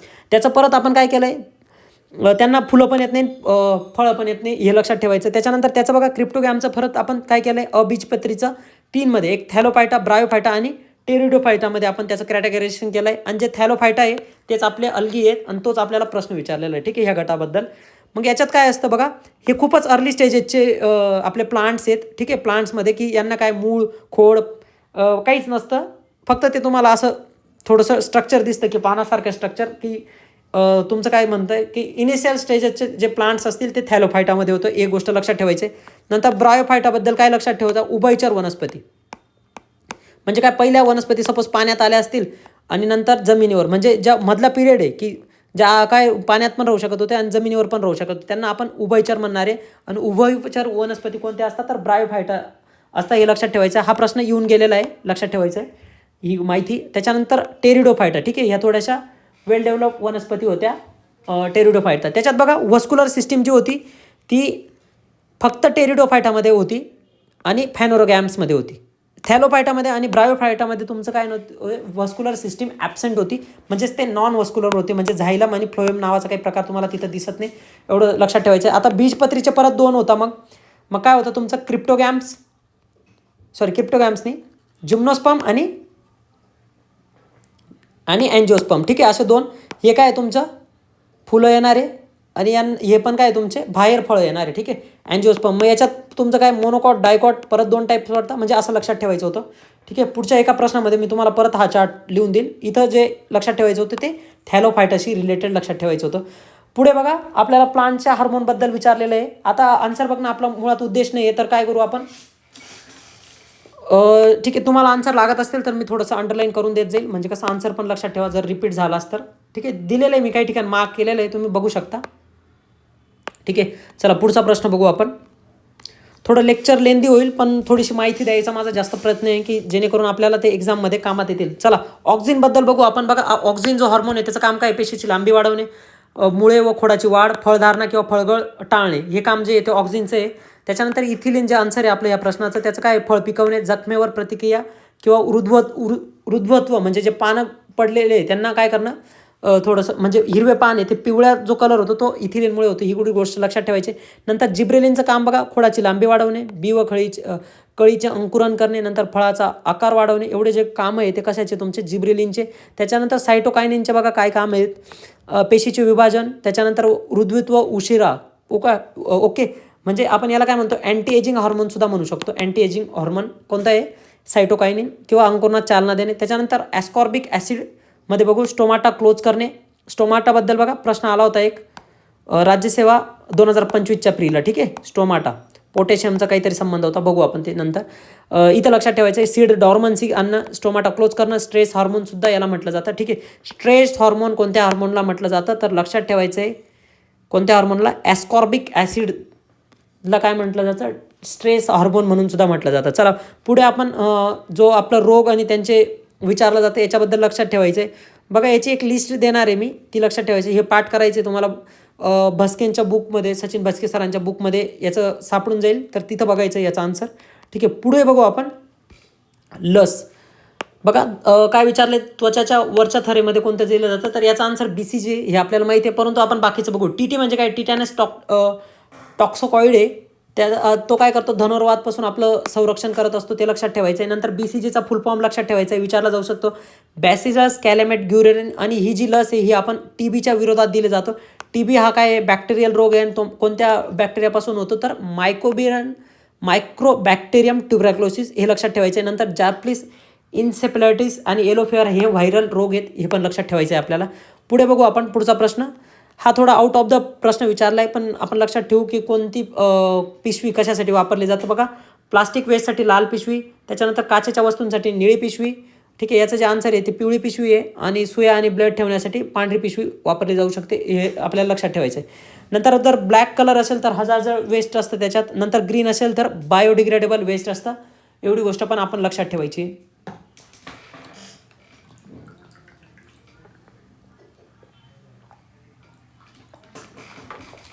त्याच्यानंतर चला पुढचा प्रश्न बघू आपण. पुढचा प्रश्नावर जर बघायला गेलो आपण, बघा, आहारातील प्रथिनांच्या कमतरतेमुळे कोणता आजार कारणीभूत ठरतो असं विचारलेलं आहे. त्याचं जर बघायला गेलो तर बघा, उत्तर तर आपल्याला माहिती असेल, वॉशिरकर किंवा मॅरास्मस. ठीक आहे, मॅरास्मस दिलेलं नाही म्हणून आपण वॉशिरकर बरोबर जायचं. तो पण वॉशिरकर आणि मॅरासमध्ये काय फरक आहे बघा. जी मॅरास्मस डिसीज आहे ना, याच्यात काय होतं, प्रोटीन प्लस कॅलरी यांच्या दोघांची डेफिनेशनची होत असते, याच्यात फक्त प्रोटीन डेफिशियन्सी होती, ही गोष्ट लक्षात ठेवायची. नंतर वातरोग म्हणजे संधिवातचा रोग आहे, आणि ही ॲटोइम्युन डिसऑर्डर आहे, म्हणजे जी आपली इम्युन सिस्टीम आहे त्याच्यामुळे होणारा जो आजार आहे तो ॲटोइम्युन डिसऑर्डर म्हणून आपण त्याला बघत असतो. त्याच्यानंतर मधुमेह हा इन्सुलिन जे हार्मोन आहे याचं काय होऊ शकतं, याच्यात एकतर उत्पादन किंवा याच्या वापरातील समस्येमुळे जो आपल्याला आजार होत असतो तो इन्सुलिन आहे, आणि हा साखर म्हणजे शुगरमुळे पण होत असतं, आपल्याला माहीत असेल. त्याच्यानंतर पुढे बघू आपण, पार्किन्सन डिसीज काय आहे. पार्किन्सन डिसीज हा एक न्यूरोजेनरेटिव्ह डिसऑर्डर आहे. ठीक आहे, याच्यात काय होतं की आपलं जे डोपामाइन असतं यांचं काय होतं, जे डोपामाइन सिक्रेट होत असतं, ज्या सेल असतात यांचा लॉस व्हायला सुरुवात होतोय. हा असा डिसीज म्हणजे पार्किन्सन डिसीज आहे, ही लक्षात ठेवायची आहे. आपल्या लेक्चरला जास्त वेळ झाल्यामुळे थोडंसं बोलण्यात अडथळा होतोय, पण ठीक आहे. थोडेच प्रश्न बाकी राहिले, कंप्लीट करून घेऊ आपण. चला, मॅमल्सबद्दल आपल्याला कोणतं प्लांट किंगडमबद्दल हा प्रश्न विचारला आहे. ठीक आहे, बघा आता याच्या माहीत पण नसेल ना तर बाय लॉजिक तुम्ही जायचं आहे अशा प्रश्नांकडे, की काय सम मॅमल्स आर ले एग्स देऊ शकता. एखादा देत असेल तर काय, मॅमलचा तर खूप सारा मोठा गट आहे, त्याच्यापैकी एखादा मॅमल जर अंडी देत असेल म्हणजे आपलं स्टेटमेंट बरोबर आहे. ठीक आहे, म्हणजे माहीत पण नसेल तरी काय करायचं आहे, अशा स्टेटमेंटबद्दल सम आलं. ठीक आहे, सम असे काय असतात तुमचे एक्स्ट्रीम वर्ड असतात. हा जनरल आहे. सम म्हणजे काय, एखादा सपोज 100 प्राणी आहेत, त्याच्यापैकी एक प्राणी काय करत असेल, अंडी देत असेल तर आपलं स्टेटमेंट बरोबर आहे. म्हणजे सम मॅमल्स लेज एक्स म्हणजे काय, काही सस्तन प्राणी अंडा देतात, देऊ शकता. त्याच्यानंतर काय म्हणता, हेअर प्रेझेंट ऑन बॉडी, तर बघा म्हणजे असता मॅमल्समध्ये, तर हो म्हणजे मानव हा एक मॅमल्स आहे. मॅमल्सवर बघणार तर तुम्ही काय केस, आपण डोक्याला बघू शकतो की केस आहेत, तर ठीक आहे, हे पण बरोबर असू शकतं तुमचं. नंतर 3 चंबर हर्ट मॅमल्समध्ये, मग आपलंच एक्झाम्पल घ्यायचं की 3 चंबरचा हर्ट आहे का, आपलं नाही. आपलं जे हर्ट आहे, ठीक आहे, ते किती चंबरचं आहे, 4चं. ठीक आहे, आपल्याला माहिती असेल वरती ॲट्रियम असतं आणि खाली व्हेंट्रिकल असतं. मग हे काय, लेफ्ट ॲट्रियम, राईट ॲट्रियम. त्याच्यानंतर काय असतं तुमचं, लेफ्ट व्हेंट्रिकल आणि राईट व्हेंट्रिकल, 2 प्रकारचे असतं. ही गोष्ट पण लक्षात ठेवायची आहे. ठीक आहे, त्याच्यानंतर मग 3 नसतं, तर 3 कुठे असतं, रेप्टाईल्स आणि ॲम्फिबियन्समध्ये असतं. आणि 2 प्रकार, 2 म्हणजे काय म्हणता येईल तुम्हाला, 2 पार्ट कुठे, कोणाच्या हृदयामध्ये असतात, तर ॲक्वॅटिक ॲनिमल्स म्हणजे माशांच्या मध्ये, म्हणजे मासे. त्याच्यानंतर तुमचे रेप्टाईल्स, ॲम्फिबियन्स आणि 4 कुठे असतात, तर लक्षात ठेवायचं ते ह्युमन किंवा मॅमल्समध्ये. पण इथं एक ॲम्फिबियन्सला एक क्रोकोडाईल जे एक्सेप्शन आहे ते पण लक्षात ठेवायचं. त्याच्यावर प्रश्न विचारला गेला. क्रोकोडाईलचं जे हृदयाचे कप्पे असतात ते 4 कप्पे असतात. म्हणजे तुम्ही बघा क्रोनॉलॉजी लक्षात ठेवायचे. सर्वात आधी पाण्यात सजीव निर्माण झाला होता, मग त्यांचं दोनच कप्प्यांचं हृदय होतं. त्याच्यानंतर बघा रेप्टाईल्स आणि ॲम्फिबियन्स म्हणजे उभयचर, आणि हे म्हणजे सरपटणारे. हे कुठे तुम्हाला माहिती असेल की हे पाण्यात पण राहू शकतं ॲम्फिबियन्स आणि जमिनीवर. म्हणून यांचं काय, एक हृदयाचा टप्पा वाढवला यांच्यासाठी. आणि जे मॅमल्स आहे हे मोस्ट ऑफ दी कुठे राहतं, तुमचे जमिनीवर राहतं. म्हणून त्यांचं 4 टप्प्यांचं हृदय. म्हणजे हे इव्हॉल्युशन सांगतोय की तुम्ही असं लक्षात ठेवायचं होतं, इव्हॉल्युशन. त्याच्यानंतर पुढचा प्रश्न बघू आपण. पायसेस ह्या पायसेस ह्या क्लासबद्दल विचारलेलं आहे. बघा त्यांनी काय विचारलं आहे. ठीक आहे, इथं पण आपल्याला थोडंसं आपण माहीत नसेल तर सायन्सचे प्रश्न कसे टॅकल करायचे. बघा काय विचारलं आहे, पायसेस आपल्याला जे माहीत नसेल. फिसेस आता कुठे येतील, तुमच्या ॲक्वॅटिक ॲनिमल्समध्ये येतील. ठीक आहे, लक्षात ठेवायचं आहे. ठीक आहे, ॲक्वॅटिकचं मी तुम्हाला काय सांगितलं की 2 कप्प्यांचं हृदय असतं. इथं काय दिलेलं 3. ठीक आहे, वरच्याच प्रश्नामध्ये बघितलं तर हे स्टेटमेंटला आपण रॉंग करू. त्याच्यानंतर बघा तर आता आपण असं बघू की completely adapted to aquatic life. म्हणजे त्यांनी काय केलं की जलीय जीवन, ऑब्वियस माशांनी काय केलं आहे, जलीय जीवन अंगीकारलं आहे म्हणून तर ते पाण्यात राहत आहे. म्हणजे त्यांचं काय पूर्ण जलीय जीवनामध्ये रूपांतरित झालेलं आहे. हे आपण माशांचंच होणं म्हणजे जलीय जीवनामध्ये रूपांतर झालं आहे. म्हणूनच ते कुठे तुमचं ॲक्वॅटिक ह्या क्लासमध्ये ही गोष्ट लक्षात ठेवायची. तर त्यांचं जे हृदय आहे तर ते 3 कप्प्यांचं राहत नाही, तर ते 2 कप्प्यांचं राहतं. ही गोष्ट लक्षात ठेवायची. परत आपण ती क्रोनॉलॉजी बघू की ॲक्वॅटिकचं 2 कप्प्यांचं हृदय असतं. त्याच्यानंतर बघा रेप्टाईल्स आणि ॲम्फिबियनचं होतं ते 3 कप्प्यांचं हृदय होतं, आणि मॅमलचं जे हृदय होतं ते 4 कप्प्यांचं होतं. ही पण गोष्ट आपल्याला लक्षात ठेवायची. ठीक आहे, म्हणजे हे. त्याच्यानंतर they are cold blooded animal, म्हणजे त्यांचं शीत रक्त असतं. आता शीत रक्त काय असतं ते बघू आपण. बघा शीत रक्त म्हणजे बॉडी टेम्परेचर जे राहणार आहे ना तुमचं, ते चेंज होणार आहे विथ रिस्पेक्ट टू इन्व्हायरमेंट. म्हणजे इन्व्हायरमेंटचं जे टेम्परेचर राहणार आहे ते तुम्ही मॅच ज्यावेळेस करता त्यावेळेस तुम्ही काय म्हणता, त्यांना शीत रक्ताचे प्राणी म्हणता. ठीक आहे, एवढी गोष्ट आपल्याला लक्षात ठेवायची आहे. ठीक आहे, आता त्याच्यानंतर इथं थोडासा डेटा दिलेला आहे मी ॲक्वॅटिक लाईफबद्दलचा, माशांबद्दलचा, तो ॲड करून घ्यायचा आहे. आणि जे माशांचं हृदय असतं त्यांच्यात फक्त ॲट्रियम आणि व्हेंट्रिकल प्रेझेंट असतं. ठीक आहे, त्याच्यानंतर खवले असतात का, तर माशांवर ऑब्वियस आपण पाहिले असतील खवले असतात. म्हणजे हेच ऑप्शन जर आपलं फक्त चुकीचं आहे, बाकीचे तर तुमचे बरोबर आहे. त्याचं आन्सर हे. एवढ्या गोष्टी आपण लक्षात ठेवायचं आहे. थोडंसं बेसिक नॉलेज जरी वापरलं तरी आपण सायन्सचे प्रश्न सॉल्व करू शकतो. ठीक आहे, नंतर बघा याला लॉजिक लावायचं आहे, एवढा डीप अभ्यास करायचा नाही आहे. असा प्रश्न आला तरी याच्याने तुम्ही बायोलॉजिकच सॉल्व करायचं आहे. याचा जास्त स्टडी करायचा किंवा जास्त डीपमध्ये स्टडी करायचा प्रयत्न करायचा नाही आहे. ठीक आहे, तर बघू आपण हायड्राच्या निमॅटोब्लास्टमध्ये सापडणारे विषाचे नाव काय असते हे विचारलेले आहे. ठीक आहे, आता टॉक्झिंग म्हणजे विष या शब्दाचा अर्थ जर तुम्हाला माहिती असेल तर तसं तुम्हाला सेल्फ एक्सप्लानेटरी ऑप्शन एकच दिसतं आहे, हायपोटॉक्झिंग, आणि ते हे. आता हे टॉक्झिंग कशासाठी करते, तर डिफेन्स मेकॅनिझम म्हणजे स्वतःचं डिफेन्स करण्यासाठी हे टॉक्झिंग सिक्रेट करत असतं. एवढी गोष्ट माहिती असणं गरजेचं आहे आपल्याला. बाकीचे जे दिलेलं आहे ग्युटाथिऑन हे अँटीऑक्सिडंट आहे आणि मॅलेथिऑन जे आहे ते तुमचं काय आहे तर पेस्टिसाइड्स आहे. एवढं गोष्ट लक्षात ठेवायची. त्याच्यानंतर पुढचा प्रश्न बघू आपण ब्रॉन्झ. ठीक आहे, ब्रॉन्झ कशापासून बनलेलं असतं असं विचारलेलं आहे. आपण पाठ करून घेऊ कारण इथं पाठांतरच. आपण ब्रॉन्झ आणि ब्रासमध्येच थोडंसं आपलं कन्फ्युजन होतं. त्याच्यामध्ये बघा ब्रॉन्झमध्ये टीन. ठीक आहे, ब्रॉन्झमध्ये टीन एवढंच लक्षात ठेवायचं की ब्रॉन्झमध्ये टीनच आहे. टीनचा एसेन वापरता. ठीक आहे, ठीक आहे. कॉईन मेकिंगसाठी हे ब्रॉन्झ वापरलं जातं. त्याचा उपयोग पण लक्षात राहू द्या की कधीतरी विचारलं जाऊ शकतं. त्याच्यात बघा 88% काय असतं कॉपर असतं जनरली आणि 12% टीन असतं. एवढं लक्षात ठेवा. ब्रासमध्ये काय असतं तर झिंक. असं लक्षात राहू द्या की ब्रास आपण घरात वापरतो. घरात असं काहीतरी लक्षात ठेवू शकतात किंवा ठीक आहे, किंवा ब्रॉन्झ कुठे ऑलिम्पिकमध्ये असतं असं लक्षात राहू द्या. ब्रॉन्झ मेडल असतं ना ऑलिम्पिकमध्ये. ठीक आहे, असं लक्षात राहू द्या. ठीक आहे, त्याच्यानंतर ब्रास कॉपर झिंक असतं. ठीक आहे, जर्मन सिल्वरबद्दल आपल्याला एक वेळेस प्रश्न विचारला आहे तर त्याच्यात काय असतं कॉपर झिंक आणि निकेल. ठीक आहे, आणि गन मेटलमध्ये काय वापरतो आपण तर गन मेटलमध्ये जे वापरणार आहे ते कॉपर, टीन, झिंक आणि लीड. ठीक आहे, एवढ्या गोष्टी आपण वापरत असतो हे लक्षात ठेवायचे. त्याच्यानंतर बघा रासायनिक उद्योगांमध्ये जिओलाइटचा वापर केला जातो. हा थोडा आउट ऑफ द बॉक्स प्रश्न आहे तरी पण आपण बघू की बाकीच्या ऑप्शनचं काय असतं. बघा लुब्रिकंट जे आहे ते कशासाठी वापरतो पण रिड्यूस फ्रिक्शनसाठी वापरत असतो. ठीक आहे, त्याच्यानंतर ऑलॉय म्हणजे काय 2 or more एलिमेंट्स आपण ज्यावेळेस एकत्र करतो जसं की आपण हे वरती बघितलं. ठीक आहे, काय ब्रॉन्झ ब्रास हे काय तुमचे ऑलॉय आहेत. ठीक आहे, त्याच्यानंतर बघा जिओलाइटमध्ये काय असतं तर सिलिकॉन, ॲल्युमिनियम आणि ऑक्सिजन. विचारलं जाऊ शकतो की जिओलाइट कन्सिस्ट ऑफ तर सिलिकॉन, ॲल्युमिनियम आणि ऑक्सिजन. ठीक आहे, त्याच्यानंतर पुढचा प्रश्न आपल्याला थोडा केमिस्ट्री रिलेटेड दिलेला आहे. त्यांनी विचारलं आहे की 100% अभिक्रिया आणि पुनर्प्राप्ती लक्षात घेऊन फॉर्मिअल्डिहाइडचा HCHO म्हणजे त्याचं 2 मोलपासून किती ग्राम हायड्रोजन मिळू शकतो असं विचारलं आहे. मुळात तर आपण कोणता पण प्रश्न आला ना सिम्पल करायचं. काहीच येत नसेल तर जेवढं दिलेलं आहे ना तेवढं करून घ्यायचं.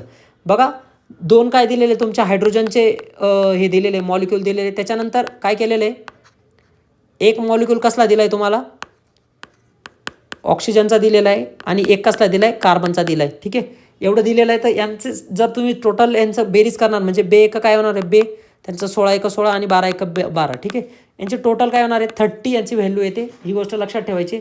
तुम्हाला 30 ऑप्शनमध्ये दिसत असेल तुम्ही 30 बरोबर जाऊ शकता पण त्यांनी थोडंसं प्रश्नामध्ये ट्विस्ट केलं आहे. त्यांनी काय विचारलं किती हायड्रोजन मिळू शकतो असं विचारलेलं आहे. मग त्याचा एक फॉर्म्युला आहे की 2 मोल ऑफ HCHO इंटू म्हणजे जो पदार्थ दिलेला तो इथं घ्यायचा तुम्ही इंटू काय करायचं तुम्हाला किती विचारलं आहे किती दिलेलं आहे तर 2 मोल हायड्रोजन दिलेलं आहे आणि 1 मोलचं किती येतं असं विचारलेलं. मग आपण याचं डिवायडेशन जर केलं. ठीक आहे, हे तुम्हाला मी जनरल सांगतो. ठीक आहे, आन्सर काढण्यासाठी ही एक ट्रिक वापरू शकता पण याचा आन्सर याच्याने निघत नाही.